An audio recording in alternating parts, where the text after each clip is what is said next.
क्या पढ़ना है इस चैप्टर में हमें कि रिफ्लेक्शन क्या होता है, रिफ्रैक्शन क्या होता है।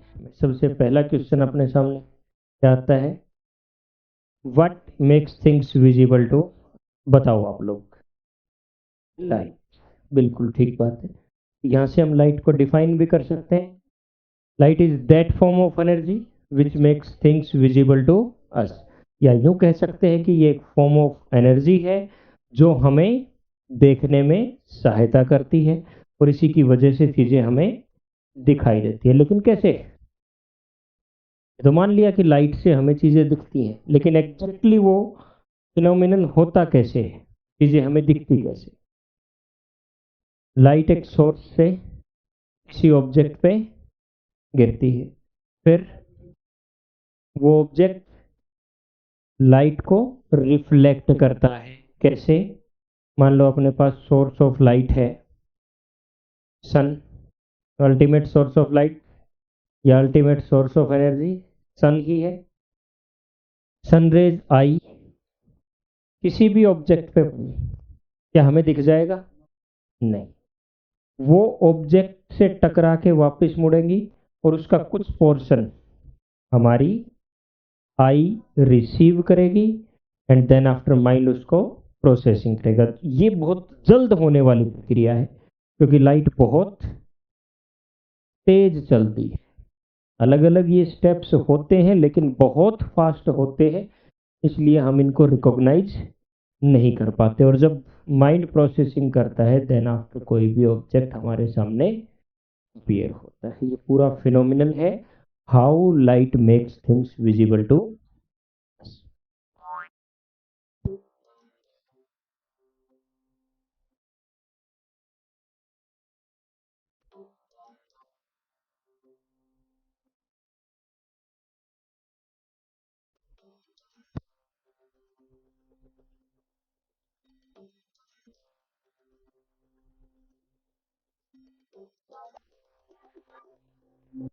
ये सारा जो कुछ हम पढ़ते हैं फिजिक्स के उस ब्रांच को that deals with the study of light and natural phenomenon related to light is called optics।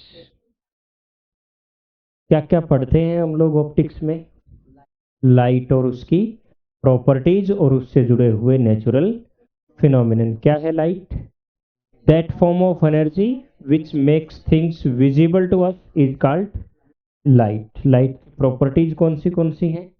सबसे पहले light is an electromagnetic wave and the electromagnetic waves have a property to travel without medium। सन से light हम तक आती है, कोई medium उसको वहां नहीं चाहिए होता, वो वैक्यूम के थ्रू भी गुजर के आती है। लाइट का ड्यूअल नेचर होता है, ये इसका पार्टिकल बिहेवियर भी शो करती है और वेव नेचर भी शो करती है। ये दोनों ही चीजें, लाइट कैसे इलेक्ट्रोमैग्नेटिक वेव है और कैसे ये पार्टिकल नेचर को शो करती है, हम वेव ऑप्टिक्स नाम करके चैप्टर आएगा 12th क्लास में, वहां पढ़ो। यहां पर पढ़ने लायक चीजें कौन सी हैं? The light travel in straight line, जिसको कह देते हैं the rectilinear propagation of line. Rectilinear, सीधी लाइन में। अगला है light cast shadow when blocked by an opaque object. जब किसी ओपेक, जिसमें से लाइट आर पार ना गुजर सके, ऐसा ऑब्जेक्ट लाइट के रास्ते में आता है तो पीछे उसकी शैडो, परछाई बनती है। And the speed of light is 3 × 10⁸ metre per second, माने 3 लाख किलोमीटर एक सेकेंड। I think the fastest moving thing in the universe is light. When light falls on a surface the following may happen. बहुत सारी चीजें होती है जब light एक सरफेस पे फॉल डाउन, कुछ पोर्शन उसका एब्जॉर्ब कर लिया जाता है, मानी कि उसके अंदर ही समाहित, कुछ पोर्शन आर पार निकल जाता है, सब में नहीं, ओपेक है तो नहीं निकलेगा, और कुछ पोर्शन रिफ्लेक्ट बैक दिया जाता है। इसके अलावा भी काफी सारे नेचुरल फिनोमिनन हैं जो लाइट से रिलेटेड है और जिनके बारे में हमें पढ़ना है। आगे चलते हैं, कौन से? देखिए, सबसे पहले प्रॉपर्टीज बताइए आप मेरे को। लाइट की कौन सी प्रॉपर्टीज है। क्या शो करता है ये? First property, light travels in straight line. दूसरी प्रॉपर्टी क्या है? Light cast shadow whenever an opaque object is placed in its straight line path. तीसरा, light is an electromagnetic wave that has dual nature, wave as well as particle nature, है ना? And the speed of light is 3 into 10 raised to power 8 meter per second. This is the speed of light. Natural phenomenon related to light, जो हम आगे की classes में discuss करेंगे। कौन से नेचुरल फिनोमिनन है? Reflection, refraction, absorption, scattering and total internal reflection.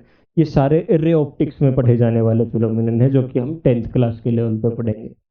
Reflection, देखा है आपने रिफ्लेक्शन की घटना? किसी चीज की पानी में परछाई बनती हुई, अपने आप की शीशे में परछाई बनते हुए। रिफ्रैक्शन, रिफ्लेक्शन क्या होता है? लाइट एक सरफेस से टकरा के वापिस आती है, उस फिनोमिनन को बोलते हैं रिफ्लेक्शन। रिफ्रैक्शन में क्या होता है? ये देखो, पेंसिल सीधी जा रही थी, लेकिन यहाँ मुड़ी हुई प्रतीत होती है। जब एक मीडियम से दूसरे मीडियम में लाइट ट्रेवल करती है तो उसका बेंड होना रिफ्रैक्शन कहलाता है। एब्जॉर्प्शन, मिट्टी में चेहरा दिखा है कभी? सरफेस पे नहीं देखते ना, क्यों? क्योंकि वहां से वो प्रॉपर रिफ्लेक्शन हो नहीं रहा, वो उस लाइट का जो मैक्सिमम पोर्शन है उसको अपने आप के अंदर एब्जॉर्ब कर रही है, सोख ले रही है। सिर्फ उतना ही पार्ट रिफ्लेक्ट हो रहा है जिससे हम उसको देख पाते हैं।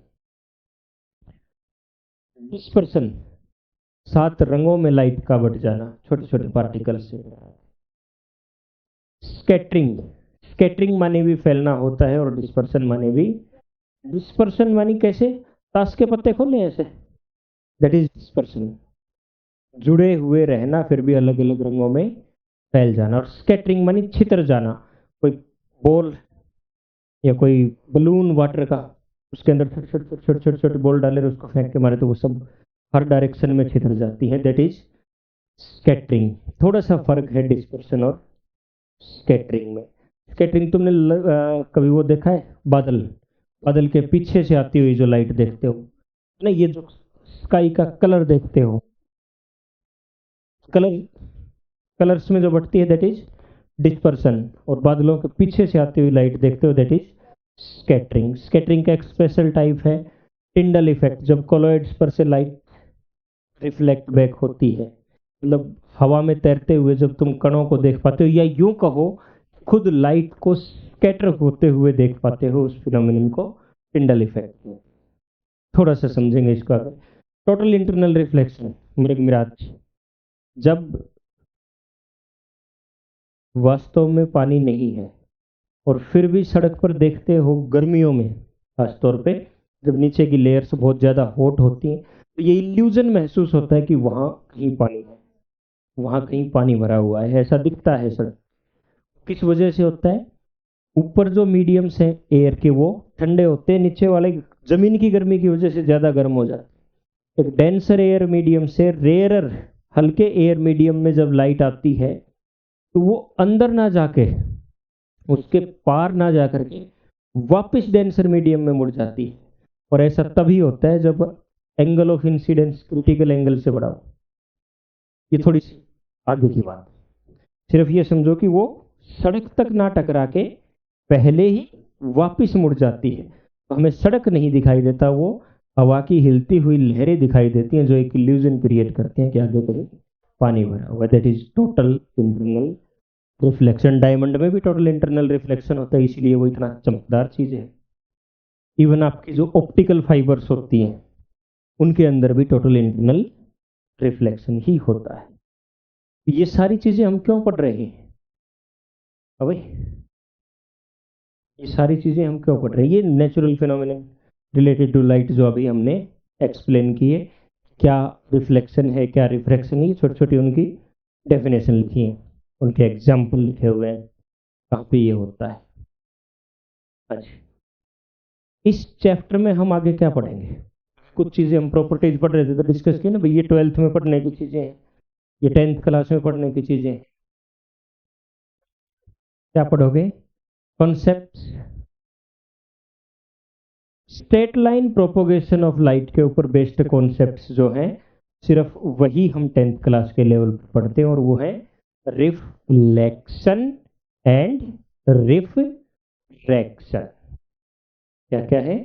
Reflection of light and refraction of. ये दोनों टॉपिक पढ़ने से हमें फायदा क्या होगा? क्यों पढ़ेंगे हम ये? जो प्रतिदिन के ऑप्टिकल फिनोमिनन हम देखते हैं, जैसे टिंडल इफेक्ट को हम देखते हैं, टोटल इंटरनल रिफ्लेक्शन को होते हुए हम देखते हैं, लाइट की वजह से पेंसिल वगैरह इनको मुड़ा हुआ हम देखते हैं, रिफ्रैक्शन का फिनोमिनन देखते हैं, अपना चेहरा देख पाते हैं रिफ्लेक्शन की वजह से। तो ये चीजें पढ़ने के बाद हम आसानी से समझ सकेंगे कि जो ये प्रतिदिन हम अपने चारों तरफ लाइट की वजह से होने वाले फैसिनेटिंग फिनोमिनन देखते हैं, इंद्रधनुष बनता हुआ देखते हो, प्रिज्म को लाइट स्प्लिट करते हुए देखते हो, ये सब क्यों और कैसे होता है उसका मैकेनिज्म समझ पाओगे। दूसरा, स्फेरिकल मिरर कैसे काम करते हैं, गाड़ी का साइड मिरर कैसे काम, हेडलैम्प का मिरर कैसे काम करता है ना। ये प्रैक्टिकल चीजें हैं जो हम डेली यूज करते हैं, उनको समझ पाएंगे। और how light bends when passing through different materials, refraction को समझ पाएंगे। अप्लाई दिस नॉलेज, ये सबसे इंपॉर्टेंट है कि ऐसा हम इसलिए पढ़ते हैं कि अपनी रियल लाइफ सिचुएशन जैसे मिरर, लेंस, स्पेक्टिकल्स और बाकी बहुत सारी चीजें जो हम रियल लाइफ में यूज करते हैं, उनमें हम इस नॉलेज को अप्लाई कर पाएंगे, यूज कर पाएंगे। इसलिए हम इस 10th क्लास में ये सब चीजें पढ़ाई जाती हैं और हमें पढ़नी चाहिए। ठीक, कल हम प्रॉपर क्लास शुरू करेंगे, और कल की क्लास में क्या पढ़ोगे?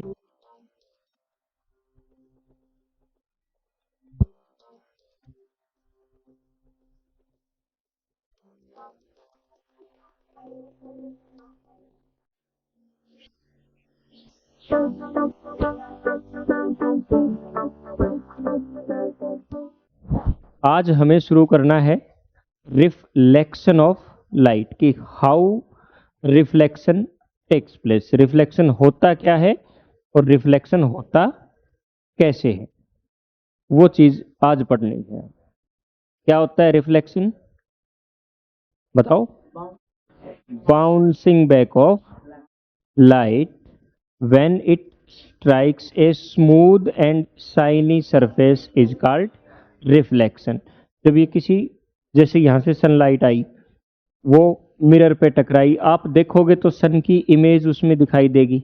आप खुद अपना चेहरा मिरर में देख पाते हो, क्योंकि सनलाइट आती है आपके चेहरे से टकराती है, वहां से टकरा के वो मिरर पे टकराती है, और मिरर से फिर से टकरा के वापस आपकी आंखों में आती है, तो हम अपना चेहरा देख पाते हैं।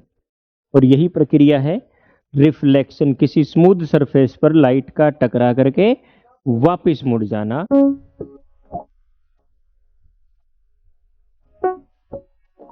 कितने तरह से रिफ्लेक्शन हो सकता है बताओ? कुछ चीजों को आप देख पाते हैं और कुछ चीजों में आप अपना चेहरा देख पाते हैं। शीशे में आप चेहरा देख पाते हो, बहुत पॉलिश्ड कोई मेटल हो उसमें आप अपना चेहरा देख पाते हैं, लेकिन इस दीवार को, इस पैनल को आप सिर्फ देख पा रहे हैं, इसमें अपना चेहरा नहीं देख पा रहे। तो ऐसा क्यों है? रिफ्लेक्शन तो यहां से भी हो रहा है और रिफ्लेक्शन मिरर से भी हो रहा है। ऐसा क्या है उनमें? दो तरह के रिफ्लेक्शन होते हैं। एक वो रिफ्लेक्शन जिसमें आप अपना चेहरा नहीं देख पाते, उसको बोलते हैं डिफ्यूज्ड या इर्रेगुलर रिफ्लेक्शन। क्या होता है? किसी रफ सरफेस पर से ये रिफ्लेक्शन होकर के आता है। ये लॉज ऑफ रिफ्लेक्शन को फॉलो नहीं करता है। आगे पढ़ेंगे लॉज ऑफ रिफ्लेक्शन क्या है।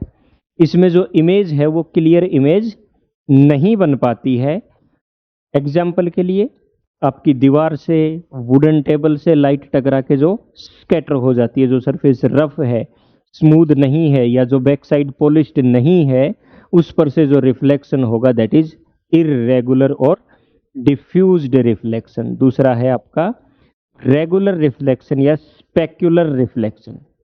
डिफ्यूज्ड का एंटोनिम है स्पेक्युलर, इरेगुलर का एंटोनिम है रेगुलर। स्मूथ सरफेस पे होता है जैसे कि आपका मिरर, और जो इमेज बनती है दैट इज वेरी क्लियर।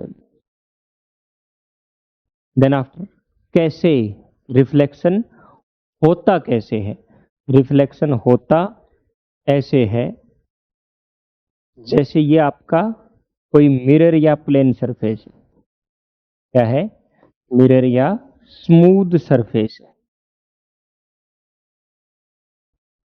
कोई लाइट रे किसी सोर्स से आकर के इस पर गिरी, यहां से मैं कोई पेंडिकुलर ड्रा करूं जिसको हम नॉर्मल कहते हैं, जो इस सरफेस के साथ 90 डिग्री का एंगल बनाए, तो यहां से टकरा के ये जब वापस मुड़ती है इसको बोलते हैं रिफ्लेक्टेड रे। लाइट आई, प्लेन सरफेस से टकराई और वापस मुड़ गई, इस प्रक्रिया को बोलते हैं रिफ्लेक्शन। आप इस चीज को एनिमेशन से भी समझ सकते हो। रिफ्लेक्शन से related important terms.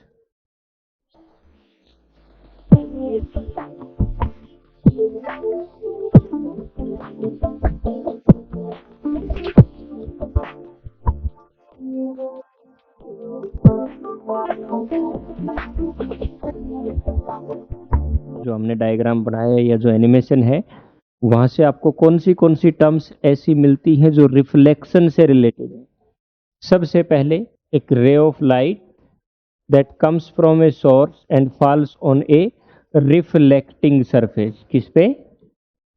Reflecting surface. सबसे पहले तो आपका रिफ्लेक्टिंग सरफेस ही क्या होता है? वो स्मूथ सरफेस जिस पर रिफ्लेक्शन होता है, जिस पर रिफ्लेक्शन टेक्स प्लेस करता है, that is called reflecting surface. और इसी चीज को आप मिरर भी कहते हो। जो रे ऑफ लाइट सोर्स से चल करके आई है और इस सरफेस पर गिरी है उसको कहेंगे हम इंसिडेंट रे। इंसिडेंट मानी आने वाली। अगर मैं इसके ऊपर एक परपेंडिकुलर ड्रा करता हूं, परपेंडिकुलर को कहते हैं नॉर्मल। ये 90 डिग्री किसके साथ बनाता है? इस सरफेस के साथ, रिफ्लेक्टिंग सरफेस के साथ। जो आपका नॉर्मल है या नॉर्मल एक्सिस है और इंसिडेंट रे है, उन दोनों के बीच का एंगल कहलाता है angle of incidence. Then after wave टकराई और टकरा करके रिफ्लेक्ट हो गई, उसको कहेंगे हम रिफ्लेक्टेड रे। इस नॉर्मल और रिफ्लेक्टेड रे के बीच में जो एंगल बनेगा that is called angle of reflection. ये 3-4 कॉमन टर्म्स हैं जो रिफ्लेक्शन से रिलेटेड होती हैं, जिनकी डेफिनेशंस आपको पता होनी चाहिए। रिफ्लेक्टिंग सरफेस क्या है? The shiny surface that causes reflection या on which reflection takes place. Normal, a line perpendicular to the mirror or reflecting surface, a line at 90 degree, perpendicular माने 90 डिग्री के एंगल पे, at the point of incidence. ये ध्यान रखने की बात है, आपको जो नॉर्मल बनाना है वो कहां पे बनाना है? जो आपका पॉइंट ऑफ इंसिडेंस है। Point of incidence, point of reflection और bottom of normal, all 3 lies on same point. जिस जगह पे आके आपकी रे इंसिडेंट हुई है वहीं पर आपको 90 डिग्री बनाना है। ऐसे एक सरफेस है, ये आपकी रिफ्लेक्टिंग सरफेस है, इसके ऊपर एक एक्सिस खड़ा करना है 90। This axis is called normal axis. ये तुम्हारी इंसिडेंट रे है। इन दोनों के बीच में जो एंगल जनरेट होगा वो एंगल कहलाएगा एंगल ऑफ इंसिडेंस, और जो रिफ्लेक्टेड और इसके बीच में जनरेट होगा वो एंगल कहलाएगा एंगल ऑफ रिफ्लेक्शन। ये जैसे ऐसे है तुम्हारा नॉर्मल एक्सिस, ये है प्लेन सरफेस, रिफ्लेक्टिंग सरफेस, और ये वाला जो एंगल जनरेट हुआ यहाँ पे, इसको कहेंगे एंगल ऑफ रिफ्लेक्शन। ठीक है, ये बात समझ आई कि रिफ्लेक्टिंग सरफेस क्या होती है? The mirror on which reflection takes place. Normal, तो perpendicular drawn on reflecting surface, कहां पे? At point of incidence. Incident ray the ray of light coming from a source and falling on the reflecting surface.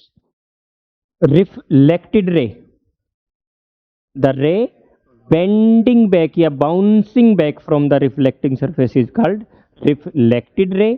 Angle of incidence क्या है? Incident ray और normal के बीच का angle. Angle of reflection क्या है? Reflected ray और normal के बीच का एंगल. इस चीज को भी आप एनिमेशन से देख पाएंगे.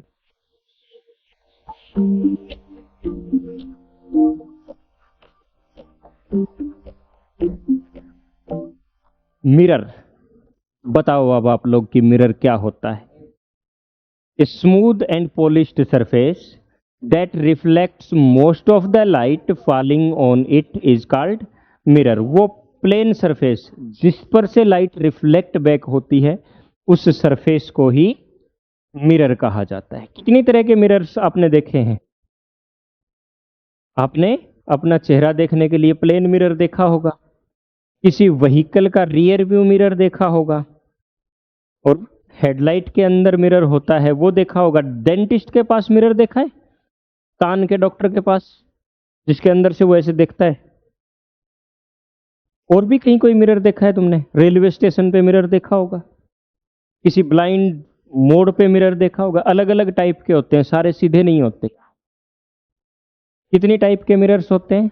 सबसे पहला प्लेन मिरर. प्लेन मिरर की क्या खास बात है? ए पॉलिश्ड फ्लैट सरफेस, जिस तरफ से रिफ्लेक्शन होता है उसकी बैक साइड पॉलिश की हुई होती है, केमिकल से पॉलिश होती है.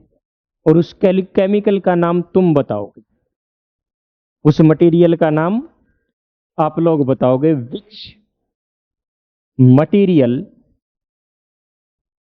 Is used to polish back side of a mirror? बताओ. आज का क्वेश्चन तुम्हारे पास यही है. नहीं है तो तुम अपनी एनसीईआरटी पढ़ोगे, उसमें ये चीज लिखी हुई है. कल छांट के लाके दोगे मेरे को? पढ़ोगे ना एनसीईआरटी? केमिकल का नाम बताओगे ना, किस रासायनिक पदार्थ से कोटिंग होती है. मेटेलिक होता है, मेटेलिक होता है. उसके बाद दूसरी टाइप के जो मिरर्स होते हैं वो आपके स्फेरिकल मिरर्स होते हैं. सरफेस ऐसा सीधा होने की बजाय ऐसा मुड़ा हुआ होता है, और मुड़े हुए पर भी हम यहां भी पॉलिश कर सकते हैं तो इधर से रिफ्लेक्ट करना शुरू कर देगा, इधर पॉलिश किया तो इधर से रिफ्लेक्ट करना शुरू कर देगा. इनके अलग अलग नाम हैं. अगर पॉलिश्ड सरफेस ये है और रिफ्लेक्शन यहां से हो रहा है तो इसको कहेंगे कॉनकेव. क्या कहेंगे? केव मानी गुफा, केव माने ऐसा. एक तो प्लेन सरफेस है आपके पास जिसकी एक साइड पॉलिश कर दी, रिफ्लेक्शन यहां हो रहा है. मैं इसकी दूसरी साइड पॉलिश कर देता, लाइट बीम उधर से आती, रिफ्लेक्शन यहां हो जाता, कोई फर्क नहीं पड़ता, दोनों तरफ से सेम है.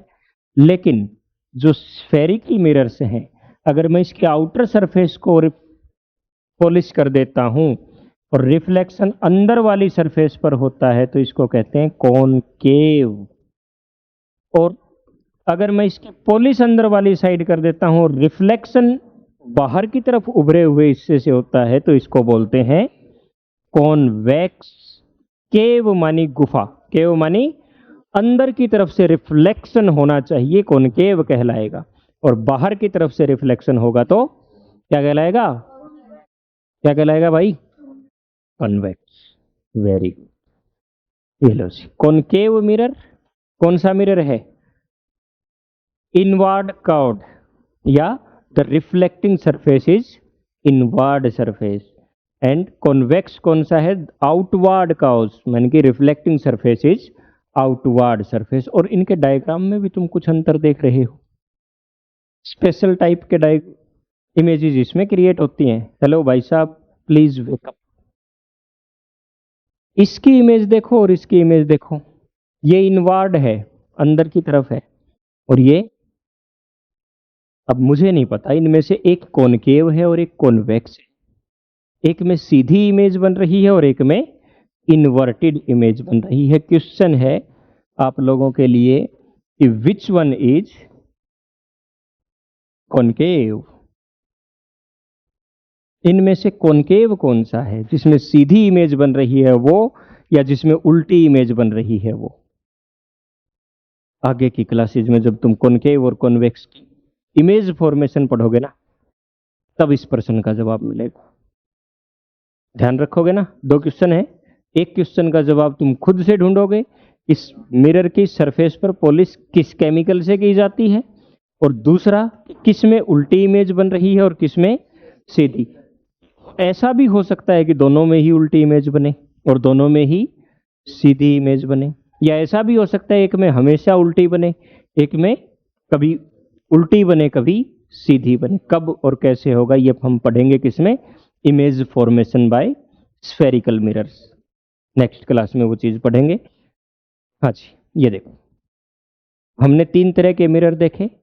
एक प्लेन मिरर, जिसकी एक साइड को हमने पॉलिश कर दिया, दूसरी साइड से रिफ्लेक्शन होगा, माने कि यहां से इमेज आई, लाइट आई और इधर रिफ्लेक्ट बैक।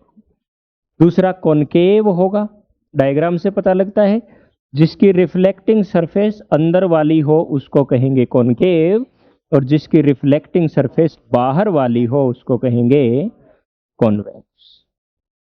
तो आज हम इनमें से एक मिरर पढ़ते हैं, कौन सा? Plane mirror. फिर पढ़ेंगे कॉनकेव और फिर पढ़ेंगे कॉन्वेक्स।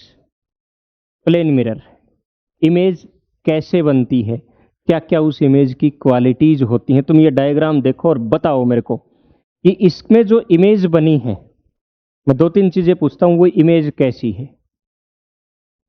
पहला, क्या ये इमेज इरेक्ट है या इन्वर्टेड है? इरेक्ट मानी सीधी, ऐसा ऑब्जेक्ट ऐसी ही इमेज। इन्वर्टेड मानी उल्टी, ऐसे ऑब्जेक्ट और इमेज ऐसे।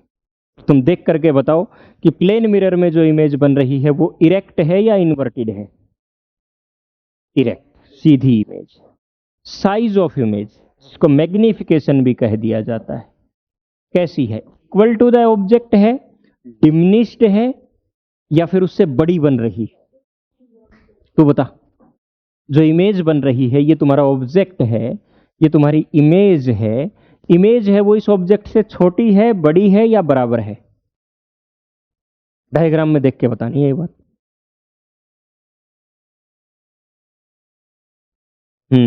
इसका साइज और इसका साइज छोटा बड़ा या बराबर बताना है? बराबर है। Distance between object and mirror is equal to the distance between image and object or not? जैसा ऑब्जेक्ट है वैसा ही दिखेगा, इरेक्ट है। जिस साइज का ऑब्जेक्ट है उसी साइज का दिखेगा, इक्वल है।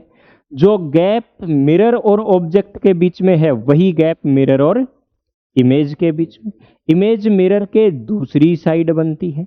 रियल है या वर्चुअल इमेज है? वास्तव में रेज एक दूसरे को कट कर रही है या कट करती हुई दिख रही है? कट करती हुई दिख रही है। यहां से रिफ्लेक्ट तो ऐसे हो गई थी ये, है ना, यहां से आने वाली, जबकि यहां पे बीच में मिरर है तो आर पार आ ही नहीं सकती।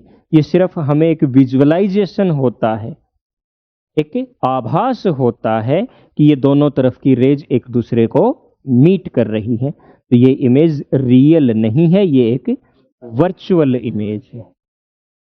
ठीक है, these are the properties of image formed by mirror. एक खास चीज और है इसमें, the image is laterally inverted. ध्यान से देखो, अगर मैं इस पोर्शन का लेफ्ट राइट निकालूं, इसको लेफ्ट कह देता हूं, इसको राइट कह देता हूं। असल में ऐसे खड़ा हूंगा तो ये लेफ्ट है और ये राइट है, लेकिन सामने से जो तुम्हें दिख रहा है ये लेफ्ट है और ये राइट है। यहां पे P लिखा हुआ, या मैं यहां पे कोई डॉट बनाता हूं, ये डॉट जितना दूर मिरर से होगा उतना ही दूर इस साइड से होगा। ये देखो, तुम्हारी जो राइट वाली साइड है वो इधर दिख रही है और जो लेफ्ट वाली साइड है वो उधर दिख रही है। बायां हिस्सा बाई दाई तरफ और दायां हिस्सा बाई तरफ दिखता है, उसको बोलते हैं लेटरल इन्वर्जन। क्या बोलते हैं? Lateral inversion. ये लीजिए जी, जो टर्म्स हैं या जो प्रॉपर्टीज हैं formed by a plane mirror. पहली प्रॉपर्टी क्या है? Image is virtual not real. वास्तव में रेज आपस में कट नहीं कर रही, वो कट करती हुई दिख रही है। इरेक्ट, सीधी है। जिधर ऑब्जेक्ट का सिर उधर इमेज का सिर, एंड सेम साइज, साइज में भी बराबर है। दूसरा, ये लेटरली इन्वर्टेड है, लेफ्ट राइट की तरफ दिखता है और राइट लेफ्ट की तरफ दिखता है। डिस्टेंस जो ऑब्जेक्ट की मिरर से है वही डिस्टेंस आपकी इमेज की भी मिरर से है। लेटरल इन्वर्जन क्या होता है बताओ? ये एक ऐसा फिनोमिनन या ऐसी घटना है जिसकी वजह से लेफ्ट राइट में दिखता है और राइट लेफ्ट में दिखता है। The phenomenon due to which the left side appears as right and the right side appears as left in a mirror is called lateral inversion. Example lateral inversion के कहां ये काम आता है? एम्बुलेंस पर तुमने एम्बुलेंस लिखा देखा है कभी? उल्टे अक्षरों में लिखा हुआ होता है ना? ऐसा क्यों करते हैं? क्योंकि ये जो गाड़ी है इसके साइड व्यू मिरर में देखोगे तो आपको ये पीछे से सीधा लिखा हुआ दिखाई देगा, और कोई भी ड्राइवर पीछे से साइड मिरर देखता है हॉर्न के साथ तो दिखता है कि एम्बुलेंस आ रही है, वो उसको साइड दे देगा। और इस तरह के बहुत सारे प्रैक्टिकल यूजेज हैं जहां हम लेटरल इन्वर्जन की प्रॉपर्टी का यूज करते हैं। गाड़ी का साइड मिरर प्लेन मिरर नहीं होता है, वो कर्व्ड मिरर है। कॉनकेव है या कॉन्वेक्स ये बाद में देखेंगे, कॉनकेव है या कॉन्वेक्स ये चीज हम बाद में देखेंगे। ये कर्व्ड मिरर है और इसमें भी हमें लेटरल इन्वर्जन दिखाई देता है। Lateral inversion is not only the property of a plane mirror, it is actually the property of a mirror. Formation of multiple images, इन सब प्रॉपर्टीज के अलावा प्लेन मिरर एक प्रॉपर्टी और शो करता है कि एक की बजाय कई सारी इमेजेस बना देता है। नाई की दुकान में गए हो, आगे शीशा पीछे शीशा, तुम्हें उसमें मल्टीपल इमेजेस दिखाई देती है। अगर दो प्लेन मिरर्स के बीच में आदमी को खड़ा कर दिया जाए तो ही विल और शी विल सी हिज और हर मल्टीपल इमेजेस। तो ये मल्टीपल इमेजेस क्यों बनती है? उधर से टकरा के उधर, उधर से टकरा के उधर, उधर से टकरा के, मतलब मल्टीपल रिफ्लेक्शंस की वजह से मल्टीपल इमेजेस जनरेट होती है। क्या कितनी सारी इमेजेस जनरेट हो सकती हैं? हाँ भाई, कितनी इमेजेस जनरेट हो सकती हैं? भाई साहब आप बताओ, खड़े होके सामने आओ और आप खड़े खड़े पढ़ो, दो प्लेन मिरर्स में कितनी इमेजेस बन सकती हैं? इनफाइनाइट, हमेशा इनफाइनाइट, या उनके रखने के तरीके पर भी नंबर ऑफ इमेजेस डिपेंड करती हैं टेबल? हाँ, रखने के तरीके पे, क्योंकि यहां देखो तुम सिर्फ और सिर्फ 1 2 3 इमेजेस जनरेट हो रही हैं। कहीं ना कहीं किस एंगल पे दो मिरर्स एक दूसरे के साथ रखे हैं, ऐसे रखे हैं तो इनफाइनाइट बन रही है, मैं मानता हूं। इनके बीच का जो एंगल है उस पे कहीं ना कहीं डिपेंड करता है कितनी इमेज कोई मिरर बनाएगा।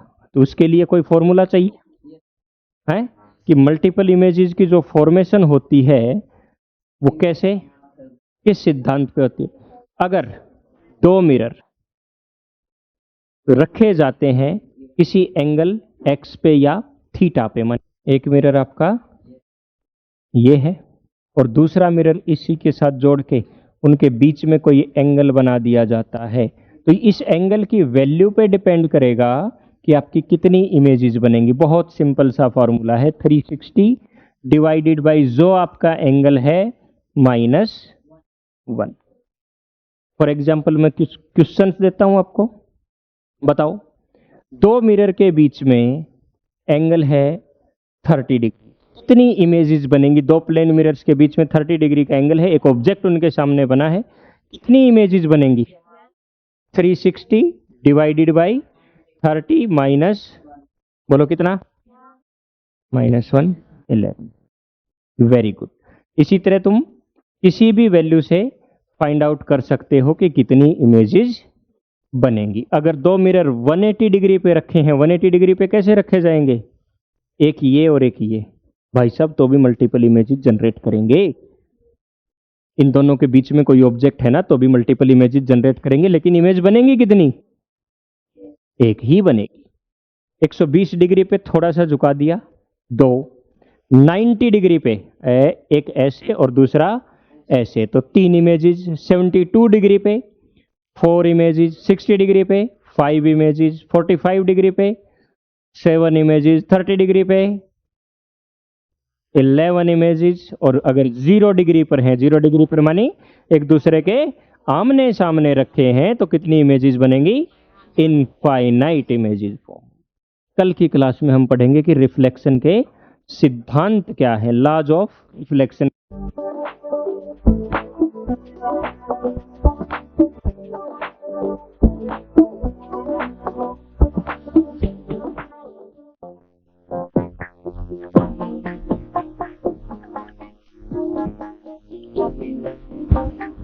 देखिए क्या होते हैं laws of reflection. The incident ray is normal to the mirror at the point of incidence and the reflected ray all lie in the same plane.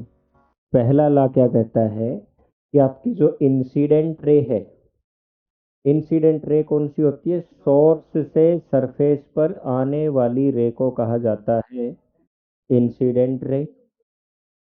आपकी रिफ्लेक्टेड रे और नॉर्मल एक्सिस, इन तीनों की definition तो हम clear कर चुके हैं ना, आपको पता भी है।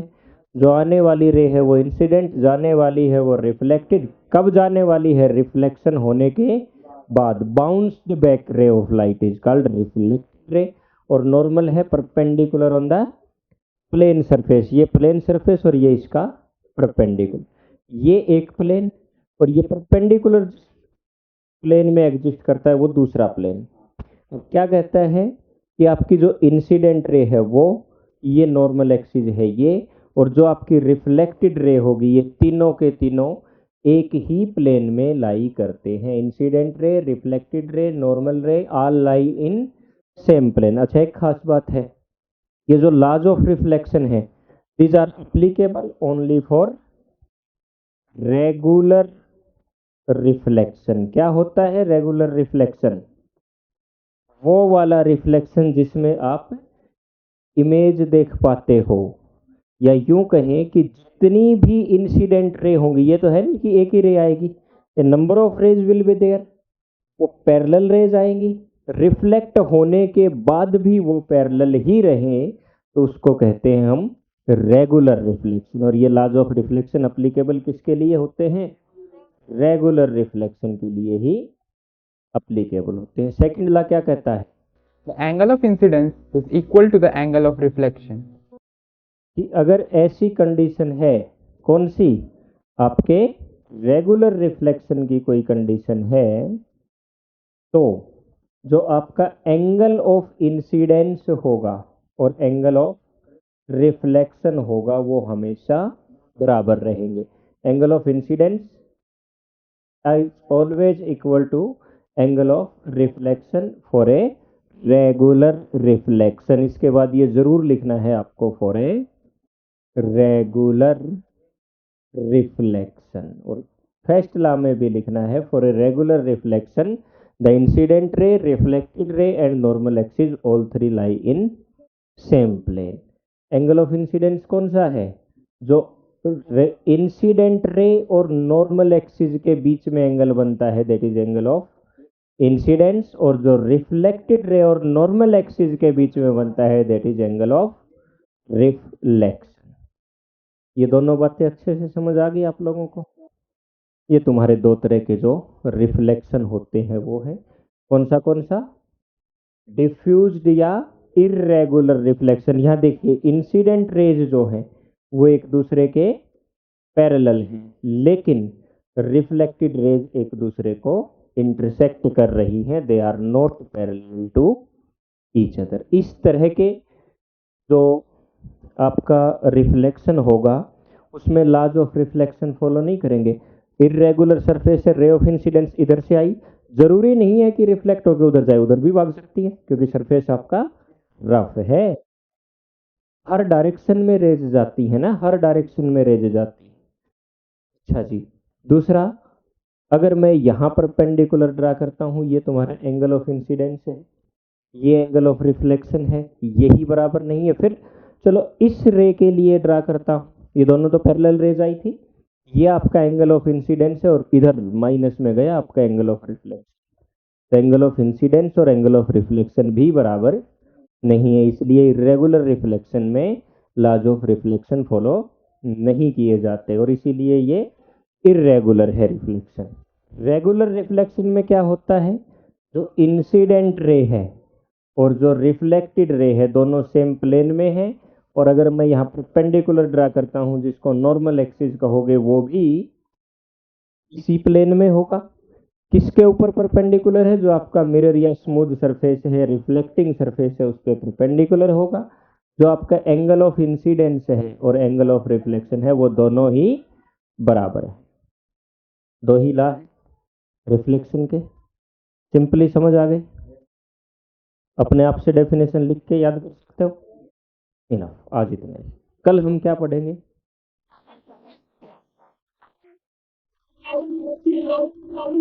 तो अभी तक आप लोगों ने पढ़ा था रिफ्लेक्शन किसको कहते हैं, है ना। लॉज ऑफ रिफ्लेक्शन पढ़ लिए थे, टाइप्स ऑफ रिफ्लेक्शन भी पढ़ लिए थे। चलो उसके बाद हम आगे थे कि रिफ्लेक्टिंग सरफेसेस कितने टाइप की होती है। एक अपना प्लेन मिरर पढ़ा था, और फिर थोड़ा सा स्फेरिकल मिरर। आज उन स्फेरिकल मिरर्स को डिटेल से पढ़ते हैं कि असल में स्फेरिकल मिरर बनता कैसे है, क्या क्या टर्म्स उससे रिलेटेड होती है। देखिए, सबसे पहली चीज है कि अपने पास कोई एक स्फीयर है, उस स्फीयर का छोटा सा पार्ट है कट करके बाहर निकालते हैं। तो ये जो पार्ट है ये उस स्फीयर का हिस्सा है ना। और जब हम इस हिस्से को एक तरफ से पॉलिश कर देते हैं, सिल्वर कोटिंग की जाती है ताकि दूसरी सरफेस उसकी रिफ्लेक्टिंग सरफेस बन जाए, रिफ्लेक्ट करने वाली, एक उस पर से रेगुलर रिफ्लेक्शन हो। इस प्रकार के मिरर को जो एक स्फीयर से कट करके बाहर निकाला गया हो और उसके एक सरफेस को पॉलिश कर दिया गया हो, उसको कहते हैं स्फेरिकल मिरर। ये जो कर्व्ड सरफेस है इसका अंदर वाला पार्ट हमने पॉलिश कर दिया, तो रिफ्लेक्ट कहां से करेगा, बाहर वाली सरफेस से। और अगर इसके बाहर वाले सरफेस को पॉलिश कर दिया तो रिफ्लेक्ट किधर से करेगा, अंदर वाली साइड। इसी हिसाब से जब अंदर वाली साइड से रिफ्लेक्ट करता है तो मिरर को कॉनकेव मिरर कह देते हैं, केव मन गुफा की तरह। और जब बाहर वाले पार्ट से रिफ्लेक्ट करता है तो उसको convex mirror. Centre of curvature, centre of curvature, ये जो कर्व बनी है इसका सेंटर कहां से आया, जो आपका स्फीयर था जिससे इसको कट आउट किया गया था, उस स्फीयर के सेंटर को सेंटर ऑफ कर्वेचर कहते हैं। पोल, देखो ये जो मिरर है, जो रिफ्लेक्टिंग सरफेस है, इसका मिड पॉइंट जो है वो पोल कहलाता है। The mid point of reflecting surface is called pole. Define कर सकते हो दोनों चीजों। देन आफ्टर प्रिंसिपल एक्सिस को, द एक्सिस या the imaginary line passing through centre of curvature and pole is called principal axis. उसके बाद principal focus, this is not the part of this geometry. ये असल में क्या है, अगर एक पैरेलल रे आई, किसके पैरेलल, प्रिंसिपल एक्सिस, ये टकरा करके यहां पे प्रिंसिपल एक्सिस को कट करेगी, दूसरी पैरेलल होगी वो भी यहीं पे कट करेगी। और खास बात, इसके जितना भी नजदीक हो तो भी यहीं जाएगी, और इससे दूर है तो भी इसी पॉइंट से पास होंगे। सारी की सारी पैरेलल रेज रिफ्लेक्शन के बाद प्रिंसिपल एक्सिस को एक ही पॉइंट पे कट करेंगे। जिस पॉइंट पे ये कट करेंगे उस पॉइंट को कहेंगे हम प्रिंसिपल फोकस। बहुत सिंपल सी बात, वही पॉइंट क्या कहलाएगा, प्रिंसिपल फोकस। आप इसमें देख लो, इधर से आई, डाइवर्ज हो गई, बढ़ाने पर वो इसी पॉइंट से पास होंगी। तो जिस पॉइंट पर रिफ्लेक्टेड रेज, कौन सी reflected rays, coming parallel to the principal axis, अगर incident ray parallel to the principal axis थी तो उससे जो रिफ्लेक्टेड रेज जनरेट हुई वो रे एक्चुअल में या वर्चुअली जिस पॉइंट प्रिंसिपल एक्सिस को कट करती है वो पॉइंट कहलाता है आपका principal focus. Centre of curvature से लेकर के पोल तक की डिस्टेंस को कहा जाता है रेडियस ऑफ कर्वेचर। क्या कहा जाता है, रेडियस ऑफ कर्वेचर। और फोकस से लेकर के पोल तक की डिस्टेंस को कहा जाता है फोकल लेंथ। क्या कहा जाता है, फोकल लेंथ।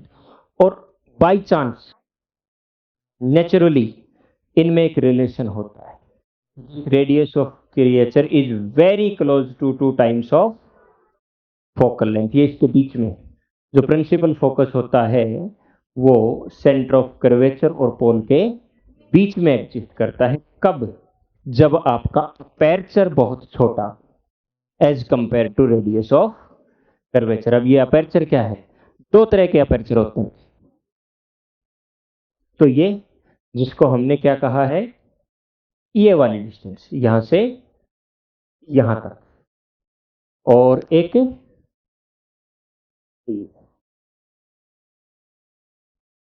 इसको कहते हैं लीनियर अपर्चर। सीधा है ना, सीधी लाइन में लीनियर अपर्चर, और इसको कहेंगे angular aperture. This is angular aperture and this is linear aperture. ठीक है, end to end perpendicular distance इसकी जो आपका मिरर है, जो रिफ्लेक्टिंग सरफेस है, उसकी अपर्चर कहलाती है। कितने हिस्से में से लाइट एंटर करती है, कितने हिस्से में से। आपकी आंख के अंदर पिपिल होता है जिसके अंदर से लाइट एंटर करती है, दैट इज अपर्चर। अपर्चर मानी वो जगह है जहां से लाइट एंटर करती है, दैट इज कॉल्ड अपर्चर। चलो, यही चीज अब हम किस में करते हैं, कॉन्वेक्स मिरर में करते हैं। कॉन्वेक्स बनाने के लिए मुझे क्या करना है, अंदर वाली सरफेस को पॉलिश कर। इस सरफेस का मिड पॉइंट क्या कहलाएगा, पोल। इस पॉइंट का मिड पॉइंट क्या कहलाएगा, पोल। और जिस स्फीयर से इसको कट किया था उस स्फीयर का रेडियस क्या कहलाएगा, रेडियस ऑफ कर्वेचर, और उसका सेंटर क्या कहलाएगा, सेंटर ऑफ कर्वेचर। इस सेंटर ऑफ कर्वेचर और पोल से पास होने वाली इमेजिनरी लाइन को क्या कहोगे, प्रिंसिपल एक्सिस। अब एक ray of light that is coming parallel to the principal axis which will reflect back and it will be diverge. ये फैल जाएगी, ये फैल जाएगी। अगर इसको मैं पीछे बढ़ाता हूं तो ये एक पॉइंट पर प्रिंसिपल फोकस, प्रिंसिपल एक्सिस को कट करेगी, तो उस पॉइंट को क्या कहोगे, प्रिंसिपल फोकस कहोगे।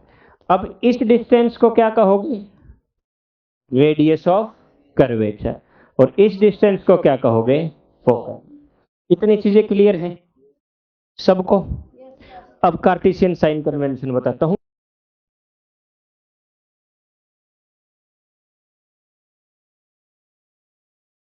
कैसे काम करेगा ये देखो। सबसे पहले कॉनकेव मिरर पे काम करके देखते हैं। ये हमारा कॉनकेव मिरर, ठीक है। This is centre of curvature. समझ गए होगे क्या होता है, जिस सफियर में से इसको कट किया गया है उस सफियर का सेंटर ही सेंटर ऑफ कर्वेचर कहलाता है, ठीक है। This is pole. इस रिफ्लेक्टिंग सरफेस का मिड पॉइंट जो है वो पोल कहलाता है ना।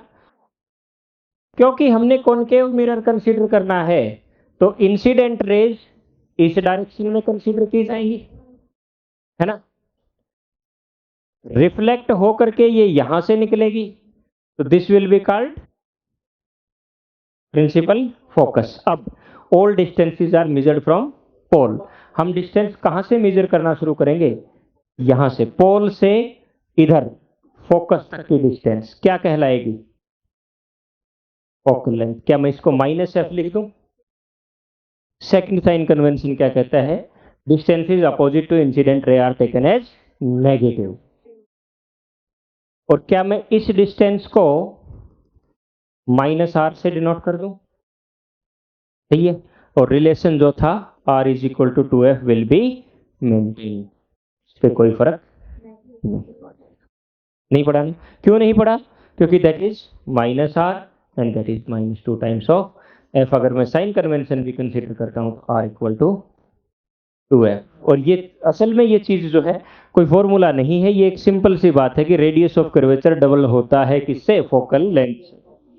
अब मैं इसी चीज को अगर ले चलता हूं किस पे, कॉन्वेक्स मिरर पे, बना इसका कॉन्वेक्स, ये अपना प्रिंसिपल एक्सिस। क्या सेंटर ऑफ कर्वेचर उधर लूं या इधर ही रहेगा, ध्यान देने वाली बात है। सेंटर ऑफ कर्वेचर तो स्फीयर के सेंटर की तरफ ही रहेगा, वही तो होता है स्फीयर का सेंटर ही तो। जिस तरफ स्फीयर घुमा हुआ है सेंटर ऑफ कर्वेचर तो वही रहेगा। प्रिंसिपल फोकस जहां पे मिले या मिलती हुई प्रतीत हो, प्रिंसिपल फोकस भी आपका यही रहेगा। प्रिंसिपल फोकस भी आपका यही रहेगा। यहां कई बार कंफ्यूजन होता है कि इसमें प्रिंसिपल फोकस ना, रिफ्लेक्ट होके मिलती कहाँ है? उधर ही मिलती है ना। प्रिंसिपल फोकस आपका यहीं रहेगा। ये तुम्हारी इंसिडेंट रे की डायरेक्शन है, ये तुम्हारा पोल है। इस डिस्टेंस को मैं प्लस एफ लिखूं कि माइनस एफ लिखूं, और इस डिस्टेंस को प्लस आर लिखूं कि माइनस आर लिखूं, and R will be two F will keep maintain as. ये बात समझ आई कि नहीं? तीसरा एक साइन कन्वेंशन और होता है, कहो तो बता दूं। ये आपका सेंटर ऑफ कर्वेचर है, और ये आपका प्रिंसिपल फोकस है, और ये आपका पोल है ना। तो मैंने एक ऑब्जेक्ट को यहां रख दिया, ठीक है। इमेज बनेगी, इमेज बनेगी, जनरेट होगी। देखना कैसे, यहां से इंसिडेंट रे आई, यहां पे टकराई, और डेफिनेटली यहीं से निकलेगी रिफ्लेक्ट होने के बाद, क्योंकि ये प्रिंसिपल एक्सिस के पैरेलल। अगर मैं एक रे को फोकस के अंदर से गुजार देता, जिस पॉइंट पे ये कट करेंगे वहां पे आपकी ये ऑब्जेक्ट है, तो ये आपकी इमेज तैयार। ये जो अपवर्ड हाइट्स हैं इनको पॉजिटिव लिया जाता है, और डाउनवर्ड हाइट्स को नेगेटिव। आज सिर्फ और सिर्फ समझने वाली क्या बात थी, कि जो टर्म्स रिलेटेड हैं, से रिलेटेड टर्म्स हैं स्फेरिकल मिरर से। वो कौन सी है? एक स्फीयर, उस स्फीयर का सेंटर ही कहलाता है सेंटर ऑफ कर्वेचर। डिफाइन कैसे करोगे? The centre of the sphere from which the mirror is extracted out. उस मिरर का, उस स्फीयर का सेंटर जिसमें से मिरर को एक्सट्रैक्ट आउट किया गया है। जो आपकी रिफ्लेक्टिंग सरफेस होगी, अगर मैं इसको रिफ्लेक्टिंग सरफेस बना दूं, इस रिफ्लेक्टिंग सरफेस का मिड पॉइंट क्या कहलाता है? Pole. The mid point of reflecting surface is called pole. Point to point ऐसे याद करना है। एक इमेजिनरी लाइन जो इन दोनों में से गुजार दूं उसको क्या कहते हैं? Principal axis. एक ray of light parallel to principal axis आई, और रिफ्लेक्ट होने के बाद जिस पॉइंट पर उसने प्रिंसिपल एक्सिस को कट किया, जिस पॉइंट पे उसने प्रिंसिपल एक्सिस को कट किया, वो पॉइंट कहलाता है आपका प्रिंसिपल फोकस, या इसको सिंपली फोकस भी कह देते हैं। क्लियर? देन आफ्टर दो डिस्टेंसेस, पोल से लेकर के, कहां से लेकर के? पोल से लेकर के और फोकस तक की डिस्टेंस कहलाती है फोकल लेंथ, और पोल से लेकर के सेंटर ऑफ कर्वेचर तक की डिस्टेंस कहलाती है रेडियस ऑफ कर्वेचर। अगर साइन कन्वेंशन यूज करें तो इंसिडेंट रे की डायरेक्शन में जाने वाली डिस्टेंसेस को पॉजिटिव, और अपोजिट मेजर की जाने वाली डिस्टेंसेस को नेगेटिव। डिस्टेंसेस हमेशा पोल से मेजर की जाती हैं। पोल से फोकस की तरफ आए इंसिडेंट के अपोजिट तो इसको नेगेटिव लेंगे, और पोल से सेंटर ऑफ कर्वेचर की तरफ आए इंसिडेंट के अपोजिट तो इसको भी नेगेटिव लेंगे। और एक इन दोनों का आपसे रिलेशन कि radius of curvature is 2 times focal length. R को क्या कहा? Radius of curvature. क्या कहा? Radius of curvature. और एफ को क्या कहा? Focal length.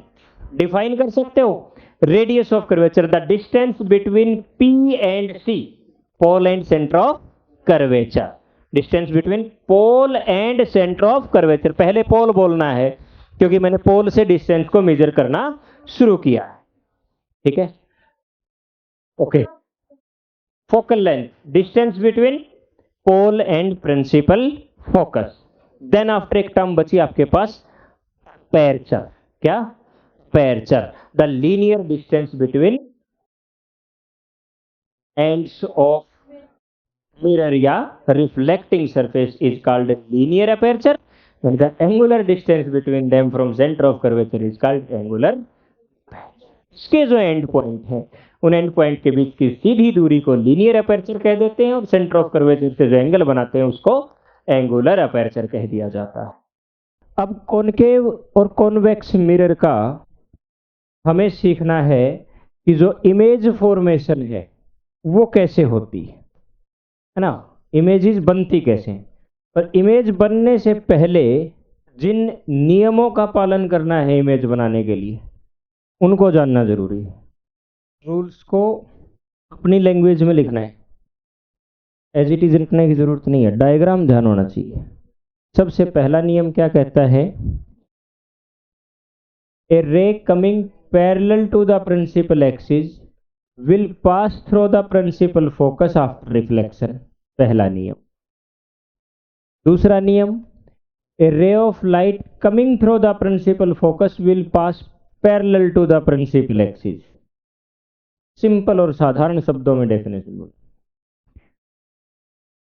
ए रे coming through the center of curvature will retrace its original path, because इसका कारण बताओ क्या है, क्यों ये अपने पाथ को रिट्रेस करती है, क्योंकि ये नॉर्मली फॉल होती है सरफेस पे। अब नॉर्मली फॉल होने का क्या मतलब है, रिफ्लेक्शन पढ़े थे, दिस इज नॉर्मल एक्सिस जो इस सरफेस के साथ 90 डिग्री का एंगल बना रहा है, ऐसे आई तो ऐसे जाएगी, और जो नॉर्मल पे आएगी वो यहीं से वापस जाएगी, क्योंकि इंसिडेंट 90 डिग्री होगा तो एंगल ऑफ रिफ्लेक्शन भी 90 डिग्री होगा।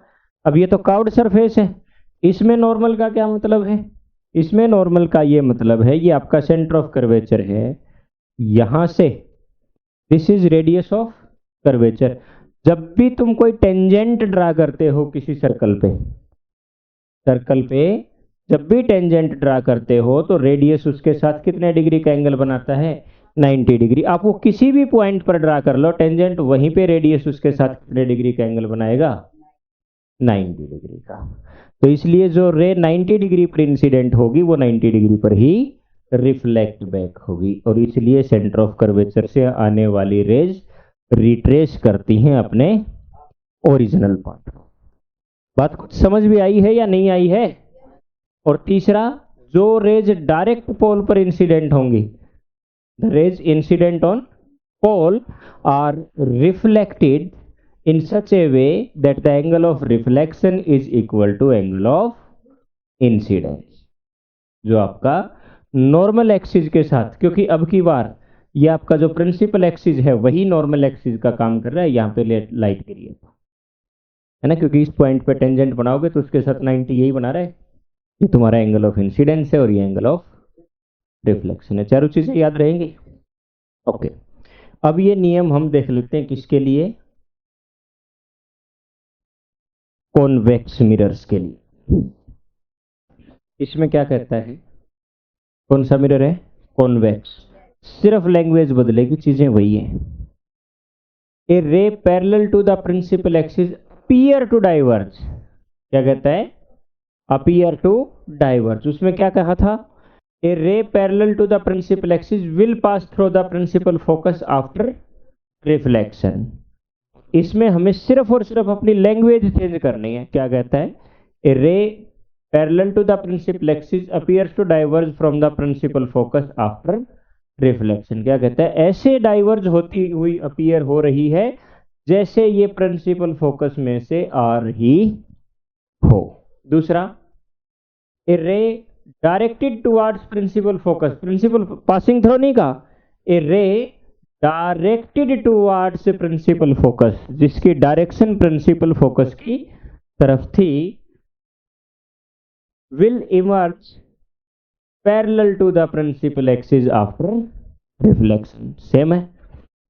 तीसरा, a ray directed towards the centre of curvature, passing through नहीं है ना, उसमें passing through centre of curvature थी, ए रे directed towards the center of curvature will retrace its original path। समझ रहे हो, ये रेडियस है, ये देखो सेंटर ऑफ कर्वेचर से यहां तक रेडियस आ रहा है, तो ये आपका नॉर्मल एक्सिस की तरह बिहेव करेगा, ठीक है।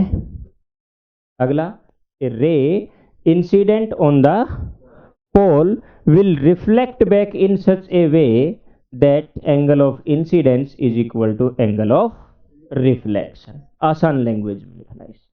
देखिए, रूल्स हम यूज करेंगे इमेज फॉर्मेशन के लिए, जिनका आपको ऑलरेडी पता है। जो भी रेज प्रिंसिपल एक्सिस के पैरेलल आएंगी वो फोकस से जाएंगी, जो फोकस से आएगी वो पैरेलल जाएगी, जो सेंटर ऑफ कर्वेचर से आएगी वो अपना पाथ रिट्रेस करेगी। क्यों करेगी वो बात पता है? किसी भी सर्कल का रेडियस जो होता है वो टेंजेंट पे 90 डिग्री का एंगल बनाता है, और एंगल ऑफ इंसिडेंस को एंगल ऑफ रिफ्लेक्शन के बराबर रखने के लिए ये अपने आप को रिट्रेस करती है। कोई इमेज रे सीधी सीधी पोल पर इमर्ज होती है तो वो एंगल ऑफ इंसिडेंस के बराबर एंगल ऑफ रिफ्लेक्शन बनाते हुए बेंड बैक हो जाएगी। ये बात हम कर रहे हैं कॉनकेव मिरर के लिए। देखिए, सबसे पहले हम बनाते हैं अपना concave mirror. This surface is polished. Let's consider this point is the center of curvature, and the midpoint between pole and center of curvature will be the principal focus. Let's imagine the situations where we can put our object. We have the 6 conditions to put our object. First of all, we can put our object at infinity. Infinity means to the range from which light can fall on this surface. उस extremity से बाहर की चीज को हम infinity बोलते हैं। जहां तक हम देख सकते हैं वो चीज हमारे लिए इन्फिनिटी है। किसी मैग्नेट का फील्ड जिस क्षेत्र तक काम करता है उस क्षेत्र से बाहर की हर चीज उस मैग्नेट के लिए इन्फिनिटी है। पहले इन्फिनिटी कॉन्सेप्ट को समझना जरूरी। Infinity means beyond the range. We are just considering the point from which light can fall on this, the last extreme point, that is infinity for us. Second, we can put our object in between infinity and center of curvature. Let's say this is infinity, then each and every point towards the mirror from infinity will lie in between the center of curvature and infinity. Third, we can put our object on center of curvature. Fourth case, we can point our object here in between center of curvature and principal focus. In fifth case, we can put it at principal focus, and in next case in between focus and pole. These may be the position of object. Let me put the object at infinity, and from infinity the incident rays will be parallel to the principal. Infinity से जो भी रे आएगी वो principal axis के parallel रहेगी। A ray coming parallel to the principal axis will reflect back through the principal focus. Let's assume another ray coming parallel to the principal axis, and it will also reflect through the focus. Both the rays will intersect each other at principal focus and at a point. If our object is at infinity, our image will be at principal focus. In which kind of image will be this? This will be a point image. Just a point image, very diminished. Real or virtual? Real image. When reflected rays actually intersect each other, then they form real image, and we extend them to intersect, then the image will be imaginary or virtual. In this case, the reflected rays are actually intersecting each other, so the image is real. One more point, its inversion. Will it be inverted, or what is the antonym of word inverted? Erect. सीधी होगी या उल्टी होगी. हमें 4 properties image की बतानी होती हैं. We will give these 4 properties of our image. Let's come to our first point. In first point, when object was at infinity, the image was formed at principal focus. The image is real. Size is, it is a point image. Is it erect or inverted? We can't say from here, because a point can never be erect, inverted. We can't say anything about this. right now. But after seeing the further cases, we will reach at a conclusion, and then I will fill this gap. In second case, we can put our object at any place between infinity and center of curvature. And let me put our object in the erect position. Now we have to draw two rays incident on the surface of mirror. One, let me draw parallel to the principal axis. All of you know that it will pass through the principal focus. Let I pass another ray through the principal focus, it will cross parallel and you will get an image in between center of curvature and focus. Clear? From this diagram, we can write the position is in between center of curvature and focus. Image is again real because the rays are intersecting actually. Third thing, what about the size? It is smaller in size as compared to object. And what about inversion? Erect or inverted? This image is inverted. Object was like this and image is like. Now third case, I am putting my object at center of curvature. Make the diagram in same way. A ray parallel to the principal axis will reflect back through the focus.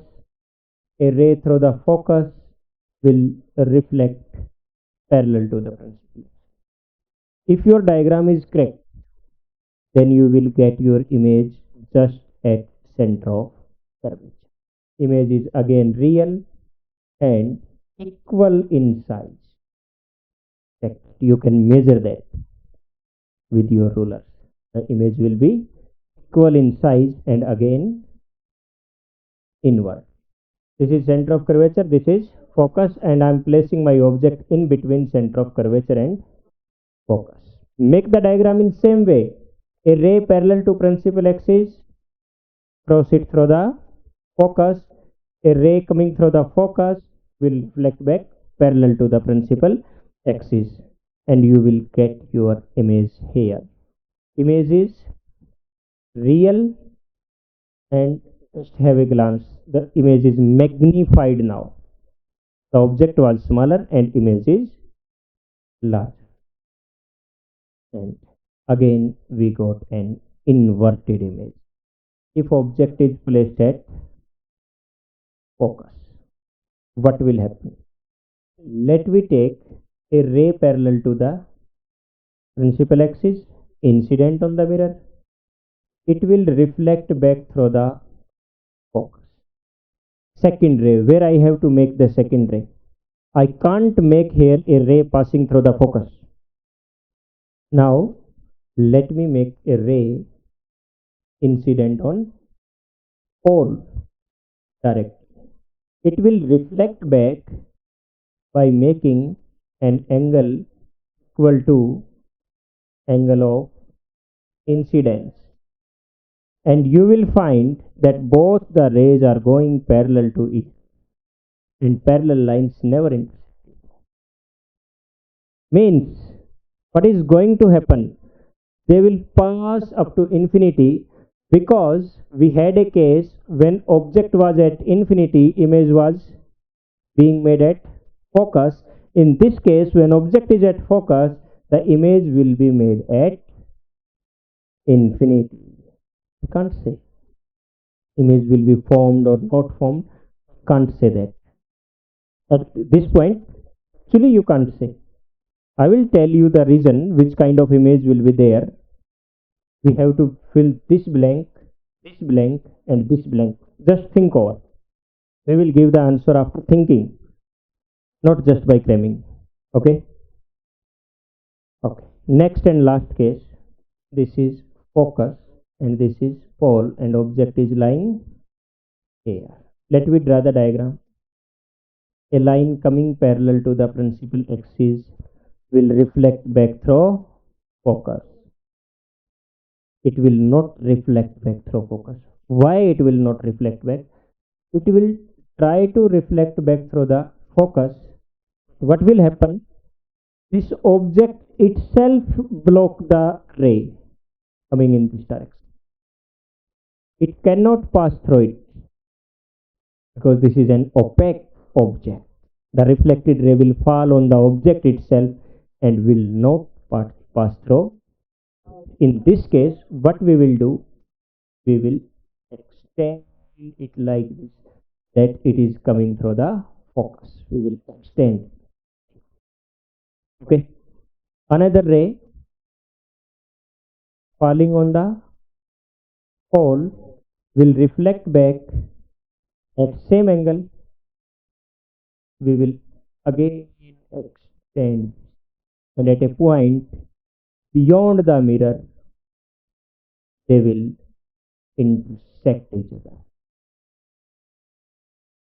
We have an image which is beyond mirror, is virtual, not the real image. This image is formed by extension. Highly magnified image is this, and this is erect, not the inverted. Clear? इतनी बातें सबको समझ आई? अब यहां देखिए, मुझे मिला कि जो इमेज वर्चुअल थी वो इमेज इरेक्ट भी है, जो इमेज रियल थी वो इन्वर्टेड है, रियल इमेज इन्वर्टेड है, रियल इमेज इन्वर्टेड है, तो ये real image I think inverted ही होनी चाहिए। Am I right? मैं सोच करके ऐसा अंदाजा लगा पाया हूं। क्या तुम इस पूरे काम को करोगे और खुद से सोच करके ये अंदाजे मेरे लिए लगा पाओगे? Okay, this is the question. Rules for image formation. 4 rule है इमेज फॉर्मेशन के।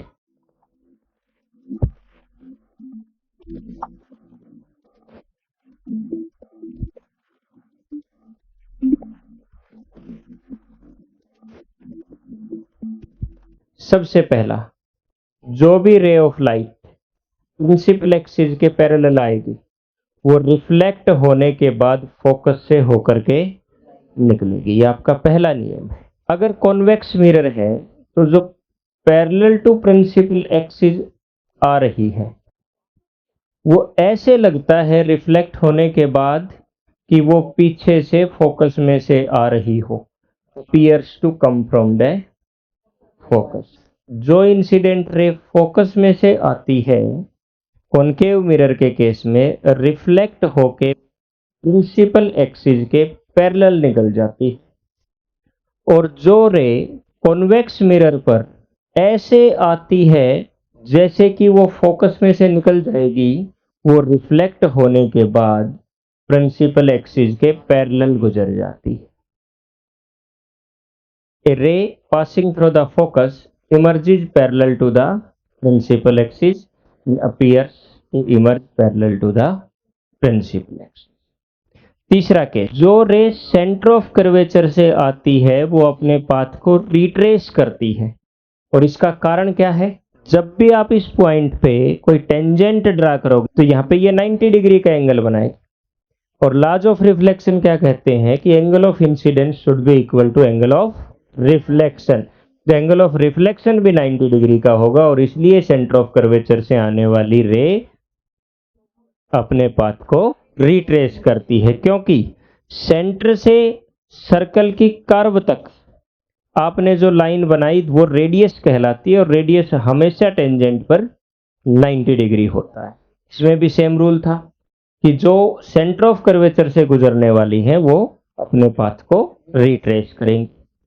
नेक्स्ट, अगर कोई रे पोल पर इंसिडेंट है तो वो इस तरह से रिफ्लेक्ट होगी कि वो लॉ ऑफ रिफ्लेक्शन को फुलफिल करेगी, angle of incidence angle of reflection के बराबर रहेगा, और ये केस यहाँ पे भी सिमिलरली एप्लीकेबल है।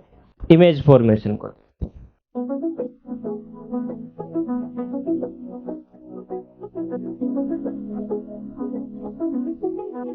सबसे पहला केस हम कंसीडर कर रहे हैं कि object is placed at infinity. 6 case बनेंगे कॉनकेव मिरर में।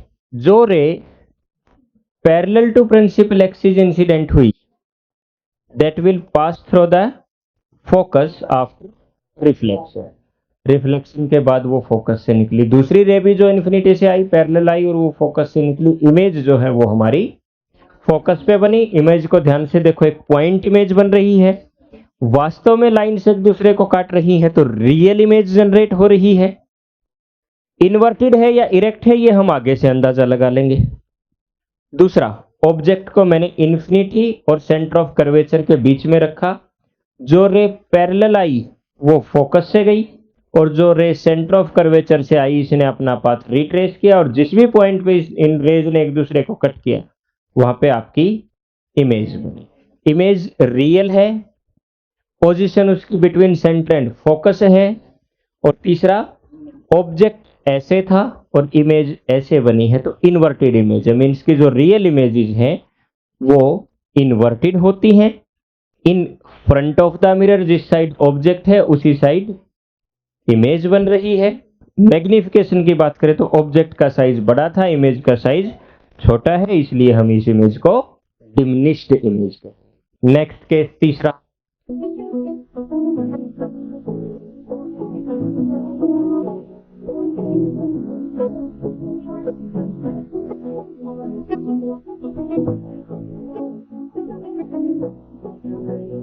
Object is placed at centre of curvature. Object को खिसका के सेंटर ऑफ कर्वेचर के ऊपर ही रख दिया जाता है। पैरेलल आने वाली फोकस से जाएगी और फोकस से आने वाली, क्योंकि अब मैं सेंटर ऑफ कर्वेचर से नहीं निकाल सकता ना, फोकस से जाने वाली पैरेलल आएगी और यहां पे इमेज फॉर्म होगी। और ध्यान से देखिए, इमेज भी सेंटर ऑफ कर्वेचर पे ही फॉर्म हो रही है। जो साइज ऑब्जेक्ट का है वही साइज इमेज का है। माने कि कहीं ना कहीं size of object and size of image depends on it's distance from the mirror. जो चीज ज्यादा डिस्टेंस पर थी, जब ऑब्जेक्ट ज्यादा डिस्टेंस पर था तो वो बड़ा बन रहा था, ये वाला गैप डिस्टेंस। इमेज कम डिस्टेंस पर है, छोटी साइज की बन रही थी। जब दोनों सेम डिस्टेंस पर आए तो सेम साइज के बन रहे हैं। नेक्स्ट केस, हम ऑब्जेक्ट को खिसका के सेंटर और फोकस के बीच में रख रहे हैं। जो पैरेलल जा रही है वो फोकस से आ रही है और जो सेंटर ऑफ कर्वेचर से जा रही है वो अपने पाथ को रिट्रेस कर रही है। और देखिए, image is formed beyond the centre of curvature. जब इमेज ऑब्जेक्ट की अपेक्षा मिरर से ज्यादा दूर है तो उसका साइज बड़ा हो गया है, रियल है, इन्वर्टेड है, मैग्नीफाइड है। नेक्स्ट केस,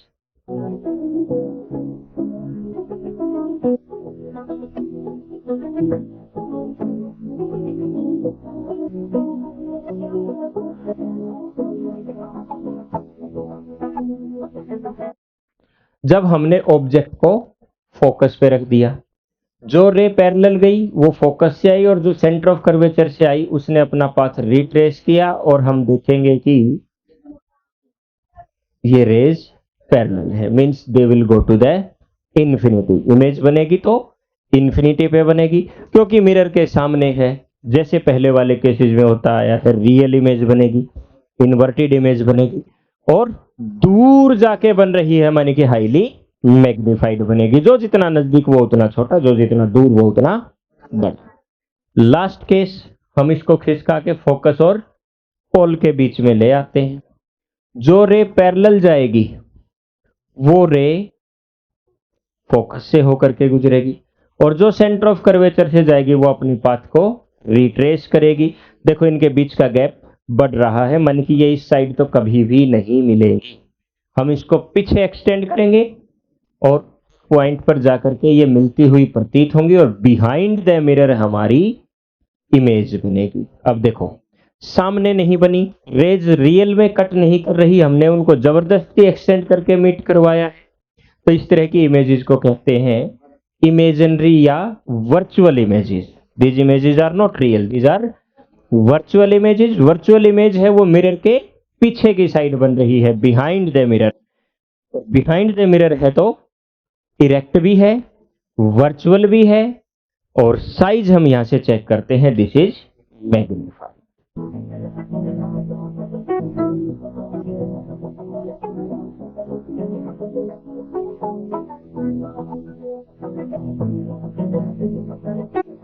पूरा कंक्लूजन देखते हैं।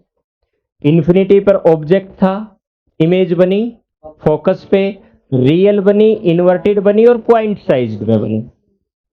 जब ऑब्जेक्ट को between infinity and centre of curvature means you can say beyond the centre of curvature place किया तो इमेज बनी सेंटर और फोकस के बीच में, रियल बनी, इन्वर्टेड बनी और डिमिनिश्ड बनी क्योंकि डिस्टेंस ऑब्जेक्ट की ज्यादा है comparative to distance from the comparative to distance of image from the mirror.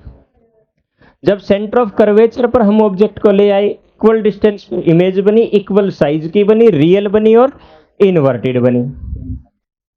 जब हमने ऑब्जेक्ट को मिरर के ज्यादा नजदीक खिसकाया, सेंटर और फोकस के बीच में लेकर गए तो इमेज दूर चली गई, रियल भी है, इन्वर्टेड भी है, लेकिन साइज में बड़ी हो गई है एंड पोजीशन इसकी beyond the centre of curvature. ध्यान से देखो इन दोनों केसेस को।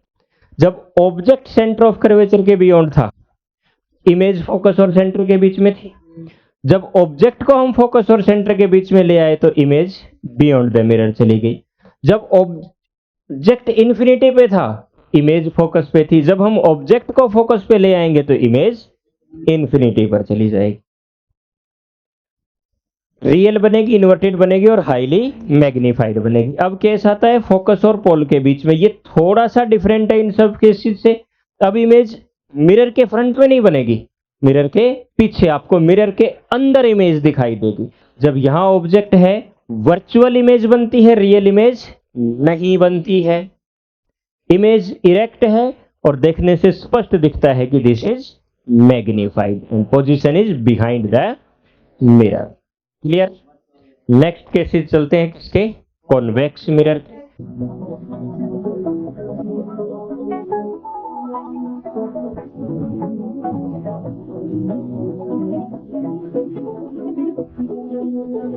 सबसे पहला केस, जो रे पैरेलल आई वो इस तरह से डाइवर्ज हुई जैसे कि फोकस से आ रही हो।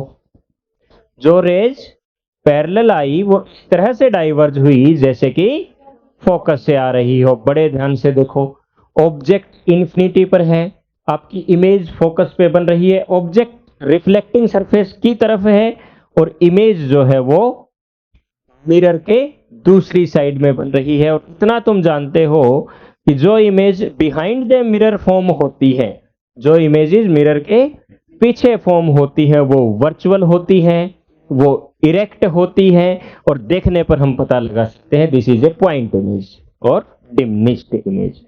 अगला केस, जो जो ऑब्जेक्ट इधर खिसकेगा इमेज इधर खिसकेगी। इसमें तीसरा कोई केस नहीं होगा। आपका ऑब्जेक्ट खिसकता चला जाएगा, इमेज खिसकती चली जाएगी, पोजीशन ऐसी आएगी कि ऑब्जेक्ट मिरर से टच हो जाएगा और इमेज इस साइड से मिरर से टच हो जाएगी। तो इसमें हमें सिर्फ और सिर्फ इन दो ही केसेस को कंसीडर करना है। जब ऑब्जेक्ट आपका इन्फिनिटी और पोल के बीच में कहीं भी रखा है तो जो पैरेलल आने वाली रेज हैं वो डाइवर्ज उस तरह से होंगी जैसे फोकस से आ रही है। और जो रेज ऐसा लगता है कि अगर मिरर से पार निकली तो सेंटर ऑफ कर्वेचर से निकल जाएंगी, they will retrace its original path. इनको आगे एक्सटेंड करते हैं तो आपकी इमेज बनती है फोकस और पोल के बीच में। ध्यान से देखो, डिमिनिश्ड इमेज है। कैसी इमेज है? डिमिनिश्ड इमेज है। और इसमें ऐसा केस था तो इमेज कैसी थी? मैग्नीफाइड इमेज थी। यहाँ पे आपकी डिमिनिश्ड इमेज फॉर्म हुई है, वर्चुअल है क्योंकि आप वास्तव में लाइन आपस में मिल नहीं रही, ये मिलती हुई प्रतीत हो रही है। इमेज वर्चुअल है, डिमिनिश्ड है और मिरर से पीछे बन रही है, वर्चुअल है तो इमेज इरेक्ट भी। ये देखिए इसी दोनों केसेस थे। जब इन्फिनिटी पे था तो फोकस पे बन रही थी लेकिन behind the mirror, between focus and pole but behind the mirror. जो भी बिहाइंड द मिरर बनती है वो वर्चुअल बनती हैं, इरेक्ट बनती हैं। This is highly diminished and this is diminished too. But in the case of concave mirror, जो बिहाइंड द मिरर बनी, वर्चुअल तो बनी, इरेक्ट भी बनी लेकिन मैग्नीफाइड बनी थी। और कॉन्वेक्स मिरर के केस में वही चीज डिमिनिश्ड बनी है, सिर्फ इतना सा फर्क। क्लियर? याद रखोगे। यहां से रिफ्लेक्शन का सेकंड लास्ट टॉपिक है ये। कल आप ये मानो कि रिफ्लेक्शन में मैं तुम्हें न्यूमेरिकल्स करवाऊंगा। तो यहां से 1 नंबर के क्वेश्चन बहुत ज्यादा उठते हैं। कौन सा मिरर कहां यूज होता है, ना केवल कहां यूज होता है, वो वहां पे यूज क्यों होता है, दैट इज इंपॉर्टेंट। देखिए, प्लेन मिरर की कुछ प्रॉपर्टीज हम रिवाइज करते हैं। Always forms a virtual erect and same sized image. क्योंकि मिरर के पीछे बनती है तो वर्चुअल बनती है, इरेक्ट मानी सीधी बनती है, और साइज में जो ऑब्जेक्ट की साइज होती है उसी साइज की इमेज बनती है। ध्यान है ये सब चीज। दूसरा, image is formed far behind the mirror as the object in front. मान लो कि कितना गैप तुम्हें दिखाई देगा, ये मिरर है, ऑब्जेक्ट यहां है तो इमेज यहां है, और ऑब्जेक्ट यहां है तो इमेज यहां है। ये वाला गैप ऑब्जेक्ट और इमेज के बीच का हमेशा बराबर मेंटेन रहता है। यूज लुकिंग ग्लास या ड्रेसिंग मिरर। सबसे पहला यूज हम क्या करते हैं, इसमें हम अपना चेहरा देखते हैं नहा धो के सुबह सुबह। दूसरा इसका प्रयोग पेरिस्कोप। अब ये पेरिस्कोप क्या डिवाइस है? पेरिस्कोप है जब हम सबमरीन के अंदर या समुद्र के अंदर है और खुद बाहर ना निकल के ऑब्जेक्ट को देखते हैं। कैसा होता है पेरिस्कोप? पेरिस्कोप कुछ ऐसा होता है। तो इस पेरिस्कोप को बनाने में जो मिरर्स यूज होते हैं वो प्लेन मिरर होते हैं। क्यों? क्योंकि इमेज इरेक्ट बनती है। कैलिडियोस्कोप में इसका प्रयोग होता है। अब ये कैलिडियोस्कोप क्या है? बहुत सिंपल डिवाइस है। एक प्लेन मिरर, दूसरा प्लेन मिरर, और तीसरा इनके सामने जो स्टल कॉक होती है जिससे तुम चिड़ी उतला खेलते हो, उसके डब्बे में सेट कर दो 3 पतली पतली स्ट्रिप मिरर की एक दूसरे से सटा के। एक साइड उसका ढक्कन बंद करके उसमें रंगीन पत्थर के टुकड़े डालो, दूसरी साइड में उसका ढक्कन बंद करो, उसमें छोटा सा सुराख छोड़ दो, उनको हिलाओ और उसके अंदर इमेज देखो। उन मिरर्स के अंदर तुम्हें अलग अलग उन पत्थरों की इमेज दिखाई देंगी। पैटर्न सा बनेगा। दोबारा हिला के देखोगे तो वो पहले वाला पैटर्न कभी नहीं बनेगा। इनफाइनाइट नंबर ऑफ पैटर्न्स हम बना सकते। बहुत सिंपल सा डिवाइस है। प्लेन मिरर्स का उसमें यूज होता है। डिजाइनर्स को, जो कपड़े रंगने वाले होते हैं, उन लोगों को बड़ी हेल्प मिलती है नए नए डिजाइन तैयार करने में उससे। चलो अब देखते हैं uses of concave and convex mirror. इनमें से क्वेश्चन जरूर पूछेंगे आप लोगों से। कॉन्वेक्स मिरर में प्रॉपर्टीज एक बार रिवाइज करते हैं। इमेज वर्चुअल, इरेक्ट और डिमिनिश्ड बनती है। वाइड फील्ड का व्यू देता है। कौन सा? कॉन्वेक्स। ये है कॉन्वेक्स। इमेज इसमें इरेक्ट बनती है और डिमिनिश्ड बनती है और वर्चुअल बनती है ना ध्यान? आपके फोकस और पोल के बीच में ही इमेज तैयार होती। लेकिन इतनी दूर ऑब्जेक्ट है तो भी उसकी इमेज बन जाएगी, बनेगी या नहीं? और यहां ऑब्जेक्ट रखा है तो भी उसकी इमेज बन जाएगी। मानी कि ये एक वाइड एंगल व्यू हमें दे सकता है। दूसरा, फोकल लेंथ इज पॉजिटिव, क्योंकि इंसिडेंट रे इधर और focal length is taken from the pole, ये भी पॉजिटिव। ये 2 बड़ी खास प्रॉपर्टीज हैं इसकी। और इनकी वजह से हम कहां यूज करते हैं? Rear view mirror of vehicles. क्यों? क्योंकि हमेशा इरेक्ट इमेज बनती है। अगर हम ये मिरर यूज ना करते, प्लेन मिरर उसमें यूज करते, गाड़ी ऐसे चलती हुई दिखाई देती कि टायर ऊपर है, पिछली गाड़ी पलट गई, इल्यूजन होता ना। तो हमें इरेक्ट इमेज चाहिए होती है जो ये दे सकता है इजीली। एंड डिमिनिश, पीछे ट्रक बड़ा होता है तो मिरर में देखते हो छोटा सा दिखता है ना। व्हीकल के, बाइक के मिरर में देखो, गाड़ी के मिरर में देखो, साइड व्यू मिरर में आपको उस मिरर के अंदर छोटी इमेज दिखाई देगी। और वो आपने एक चीज और भी देखी होगी, object in this mirror are closer than they appear. दिखते दूर हैं लेकिन होते नजदीक है। ये एक ड्रॉबैक है। उस पे हर मिरर पे लिखा आता है side view mirror. Okay, security mirrors wide field view के लिए, और ब्लाइंड ट्रांस पे भी virtual and wide field view. मतलब कि जहां भी आपको वाइड फील्ड व्यू चाहिए, बड़े एरिया का व्यू चाहिए, वहां पे आपको कॉन्वेक्स मिरर यूज करना है। और कॉमन से यूज है rear view mirror, security mirror and blind trans mirror. Railway station पे, मेट्रो स्टेशन पे खासतौर पे ये मिरर लगे होते। शहरों के जो टी पॉइंट बनते हैं वहां ये मिरर लगे होते हैं, क्योंकि ये वाइड फील्ड का व्यू हमें दे सकते हैं। सिंपल एक वर्ड याद रखो कि वाइड फील्ड। अब तुम ही सोचो कि कॉनकेव मिरर में फील्ड ज्यादा कवर होगा या कॉन्वेक्स में ज्यादा कवर होगा?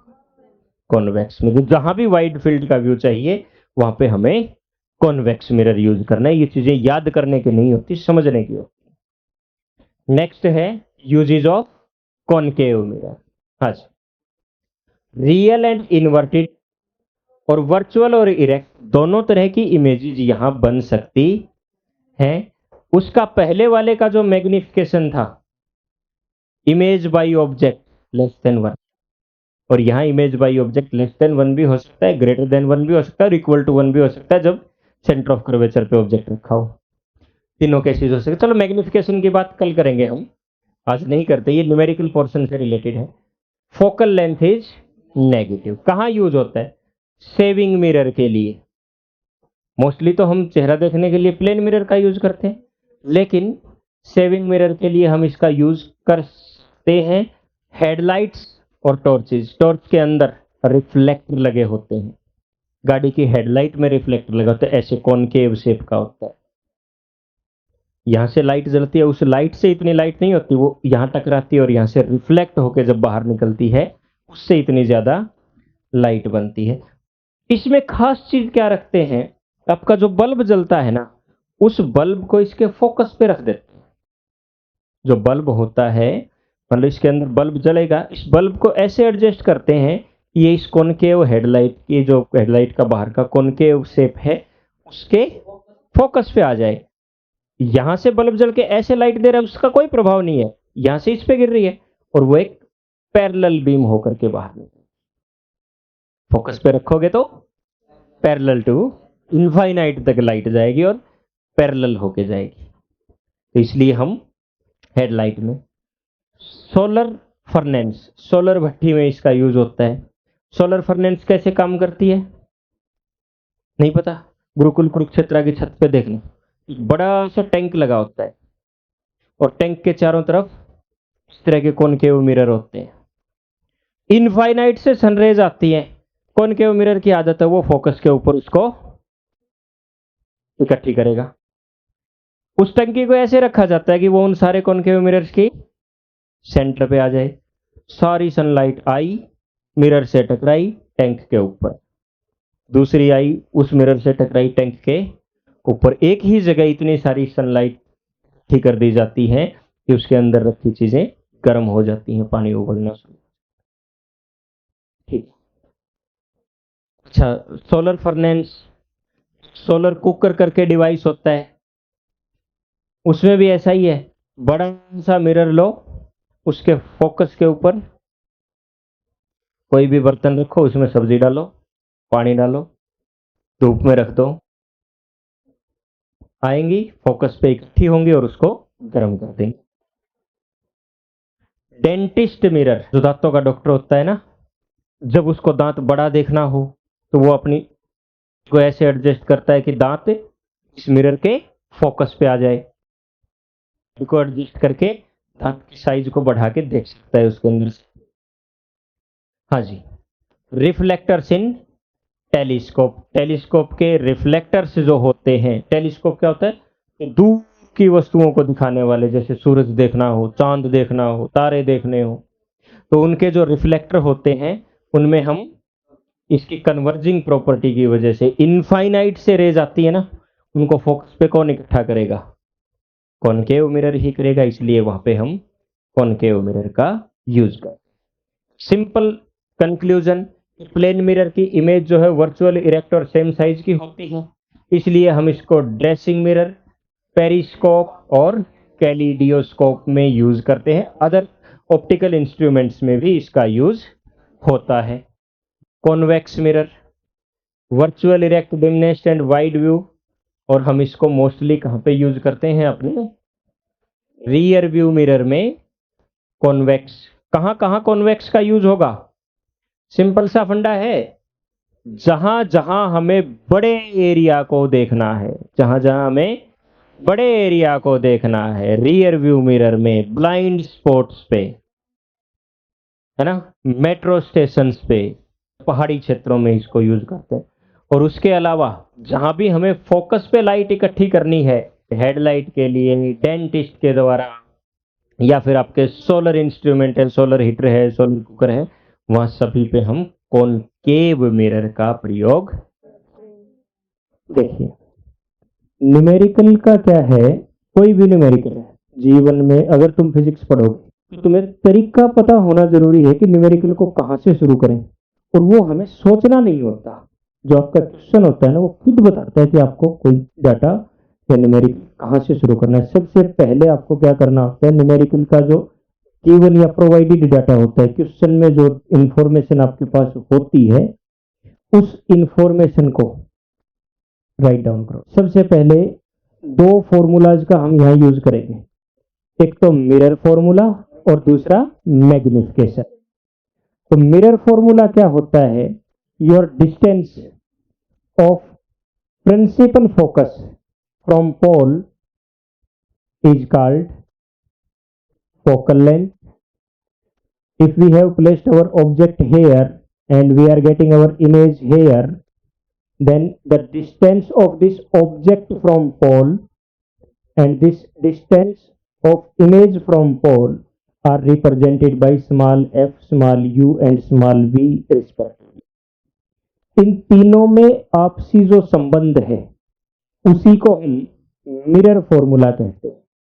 और बहुत सिंपल फॉर्मूला है, 1/f is equal to 1/v plus 1/u। Easily याद रहेगा।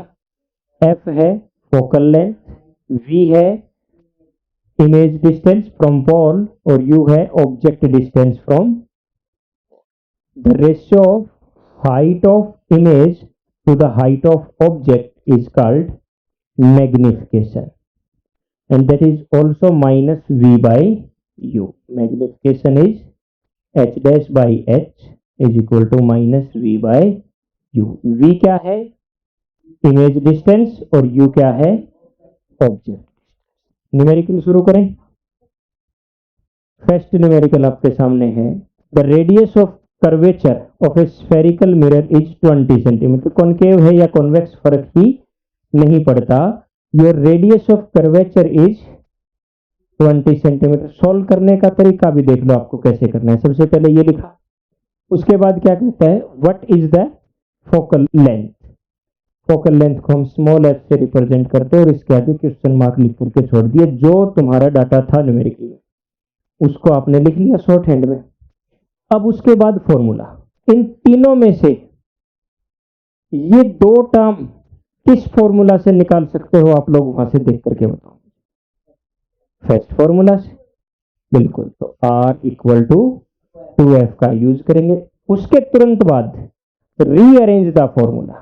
क्या करना है, रीअरेंज द फॉर्मूला। यहां पे कई बार हम एरर करते हैं, डाटा पुट कर देते हैं। अगर यहां डाटा पुट कर दोगे तो आगे जब बड़े न्यूमेरिकल्स में जाओगे एरर के चांसेस बढ़ेंगे। पहले अपना फॉर्मूला रीअरेंज करो, लास्ट में डाटा सब्स्टिट्यूशन और सबसे लास्ट में कैलकुलेशन, और फिर सब उसके बाद आपको करना है आंसर की डिनोटेशन। हर स्टेप के मार्क्स होते हैं।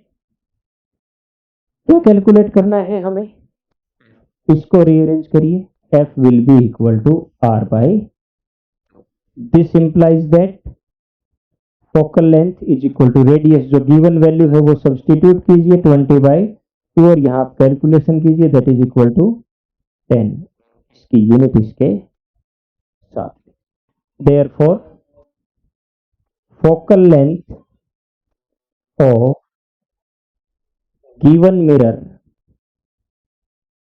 is 10 centimetre. इस चीज के भी आपको मार्क्स मिलेंगे। Find the focal length of convex mirror whose radius of curvature is 32 centimetre. निकाल के दिखाओगे। Convex mirror used for rear view mirror in an automobile has a radius of curvature 3 meter. If a bus is located 5 meter from the mirror, find the position, nature and size of the। देखो जो given data है उसको interpret करना शुरू कर। सबसे पहले आपको मिरर का टाइप दिया हुआ है, कौन सा टाइप का मिरर है, नोट करो बेटे, ये सब चीजें नोट करनी है। कौन सा मिरर है, कॉन्वेक्स मिरर। दूसरा आपको क्या गिवन है, रेडियस ऑफ कर्वेचर। तीसरा आपको क्या गिवन है डिस्टेंस ऑफ ऑब्जेक्ट 5 मीटर। अभी मुझे इसके साइंस का नहीं पता, प्लस लगाऊं माइनस लगाऊं, साइन कन्वेंशन अभी हमने यूज नहीं किया है। जो गिवन डाटा है सिर्फ उसको हम इंटरप्रेट कर रहे हैं। अब उसके बाद नंबर आता है कि हम इस तरह के न्यूमेरिकल्स में फॉर्मूला से पहले डायग्राम, जहां पे डायग्राम की रिक्वायरमेंट है वहां फॉर्मूला से पहले डायग्राम बनाए। इतना तुम पढ़े हुए हो कि कौन सा मिरर है बेटे, कॉन्वेक्स। तो मैं ऐसे सरफेस बना के और अंदर की तरफ पॉलिश कर दूं तो मिरर बन जाता है कॉन्वेक्स। ये लीजिए, ये आपका सेंटर ऑफ कर्वेचर है and that is focus and this is pole. इन चीजों में तो हमें कुछ सोचने समझने की जरूरत है ही नहीं, डायग्राम तो इतना तो बनेगा ही बनेगा हमारा।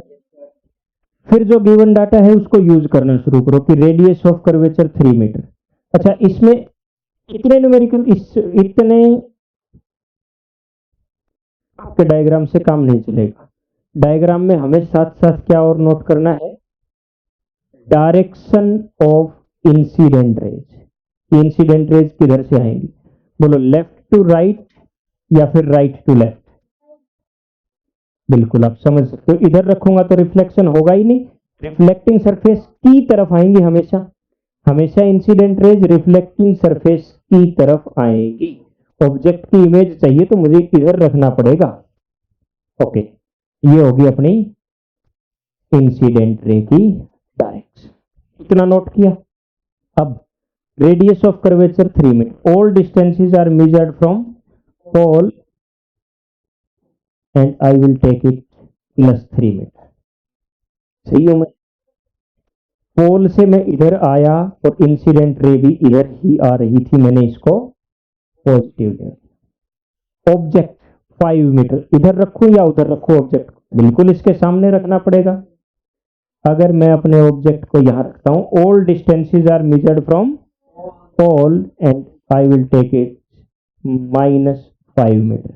समझे क्यों, इंसिडेंट रे इधर है और ऑब्जेक्ट की डिस्टेंस हम उसके अपोजिट डायरेक्शन में मेजर करेंगे। -5, v का मुझे नहीं पता, कैलकुलेट फाइंड आउट करना। तुम्हें ये डायग्राम याद है, अगर मैं इसको आगे बढ़ाऊं डायग्राम को, इंसिडेंट रे को यहां लाऊं तो पैरेलल आने वाली फोकस से जानी चाहिए लेकिन नहीं जाएंगी, ये तो डाइवर्ज करेगा। सेंटर ऑफ कर्वेचर से आने वाली को अपना पाथ रिट्रेस करना चाहिए, तो यहां से क्या मिरर के थोड़ी लेके आते हैं, सेंटर ऑफ कर्वेचर से आने वाली को अपना पाथ रिट्रेस करना चाहिए। इधर से आएगी और अपना पाथ रिट्रेस करेगी, पीछे बढ़ाएंगे तो यहां कहीं ये दोनों चीजें आपस में एक दूसरे को कट करेंगे और यहां अपनी इमेज जनरेट होगी। ऐसा एक रफ डायग्राम हम एक्सटेंड कर सकते हैं, कर सकते हो, अपने हाथ से किया करो साथ साथ। आगे देखिए, अब हम कैलकुलेशन पे आते हैं। सबसे पहले क्या निकालना है, v के लिए मैं फॉर्मूला यूज करूंगा 1/f = 1/v + 1/u। यही फॉर्मूला यूज करना पड़ेगा। अगर ये फॉर्मूला यूज करेंगे तो नेक्स्ट स्टेप क्या जाएगा, रीअरेंज योर फॉर्मूला। हम फॉर्मूला को रीअरेंज करेंगे, 1/v will be equal to 1/f - 1/u। ये चीज तो सब समझे। मैं इसको ट्रांसपोर्ट कर दूंगा पूरे को, इधर प्लस है उधर आकर के माइनस हो जाएगा। वैल्यूज सब्स्टिट्यूट करेंगे, 1/f की वैल्यू कितनी है, f = r/2 करके यहां से कैलकुलेट करेंगे 1.5 मीटर। देखो अपने आप से हमें पता लग गया ना कि कैलकुलेशन किस चीज की करनी है। वहां जरूरत पड़ी तो यहाँ पे हमने उसकी कैलकुलेशन कर ली। बीच में हम भूल गए थे कि मुझे f कैलकुलेट करना है या नहीं करना, तो वो चीजें याद भी नहीं रखनी, जब जरूरत पड़ेगी तो अपने आप पता लगेगा क्या कैलकुलेट करके लेके आना है। अच्छा, f पॉजिटिव लोगे कि नेगेटिव, बिल्कुल सही है, दैट इज 1.5 - 1/u की वैल्यू कितनी है, +5 या -5, -5। ये लो जी, इसको सॉल्व करो, 10/15 + 1/5। ये 10/15 कहां से आया, 1.5 का हमने डेसिमल रिमूव किया है। एलसीएम होगा 15, 10 plus 3, 13 upon 15, 1 upon v. This implies that v will be equal to 15 upon 30. एक डाटा मिल गया मेरे को, 15 अपॉन 13 मीटर। निकाल सकते हो, पॉइंट में वैल्यू निकाल सकते हो। 13 वन सार 13, 2 2 ने 26, लगभग 1.2 के बराबर आएगा। ये नियरली इक्वल टू 1.2 या 1.1817 कुछ ऐसा आएगा, है ना। ओके, उसके बाद क्या कहता है, नेचर और ये सब निकालने के लिए क्या मैं मैग्निफिकेशन का यूज कर लूं? मैग्निफिकेशन निकाल लेता हूं। मैग्निफिकेशन की value -v/u is equal to h dash upon h। Minus v की वैल्यू कितना है बेटा? 15 अपॉन 13, और u की वैल्यू कितनी है? तो इनटू में नीचे डिनोमिनेटर में -5, माइनस से -5 दिया। Magnification is 3/13 and that is very very less than 1। एक से काफी छोटा है। नेचर मुझे पता लगा कि मेरी इमेज जो है वो डिमिनिश्ड बनेगी, मेरी इमेज डिमिनिश्ड बनेगी। यहां से मैग्निफिकेशन से मुझे एक बात और भी पता लगी है। मैग्निफिकेशन की वैल्यू कैसी आई है? पॉजिटिव। मैग्निफिकेशन की वैल्यू कैसी आई है? पॉजिटिव, माने कि इमेज जो है वो इरेक्ट बनेगी। ये बड़ी बात है, इमेज जो है वो इरेक्ट बनेगी। और ये मैं पहले से जानता हूं कि जो भी इरेक्ट इमेजेस होती है वो वर्चुअल ही होती हैं। तो image will be diminished, erect and virtual. देखो मैग्निफिकेशन कितनी इंफॉर्मेशन दी। Then after we want to find the actual height of image, इसी का यूज करेंगे। h dash upon h is equal to, जो मैग्निफिकेशन की वैल्यू आई 3/13, h dash is equal to 3/13 multiplied by h। Height of object आपको कहीं given है कहीं पे गिवन? जिस न्यूमेरिकल में आपको हाइट ऑफ ऑब्जेक्ट गिवन हो वहां से आप exact value of h dash भी फाइंड आउट कर सकते हैं। अदरवाइज वो फाइंड आउट करने की जरूरत नहीं है। जो 3 चीजें पूछी थी वो हमने क्लियर। एक एक पॉइंट समझ आया कि नहीं आया? चलो आगे चलते हैं। हाँ जी, an object 4 centimetre in size क्या दे रखा है? गिवन डाटा मैं यहां लिखता हूं। सबसे पहले ऑब्जेक्ट हाइट मुझे गिवन है ना। उसके बाद is placed 25 centimetre in front of A concave mirror. कौन सा मिरर है? कॉनकेव। इसको आप नोट करके रखो, कॉनकेव मिरर है। यू 25। मैं फिर बता रहा हूं, प्लस माइनस रखने की जरूरत नहीं है, जो ही डायग्राम बनेगा हमें पता लग जाएगा। whose focal length is 15 centimeter.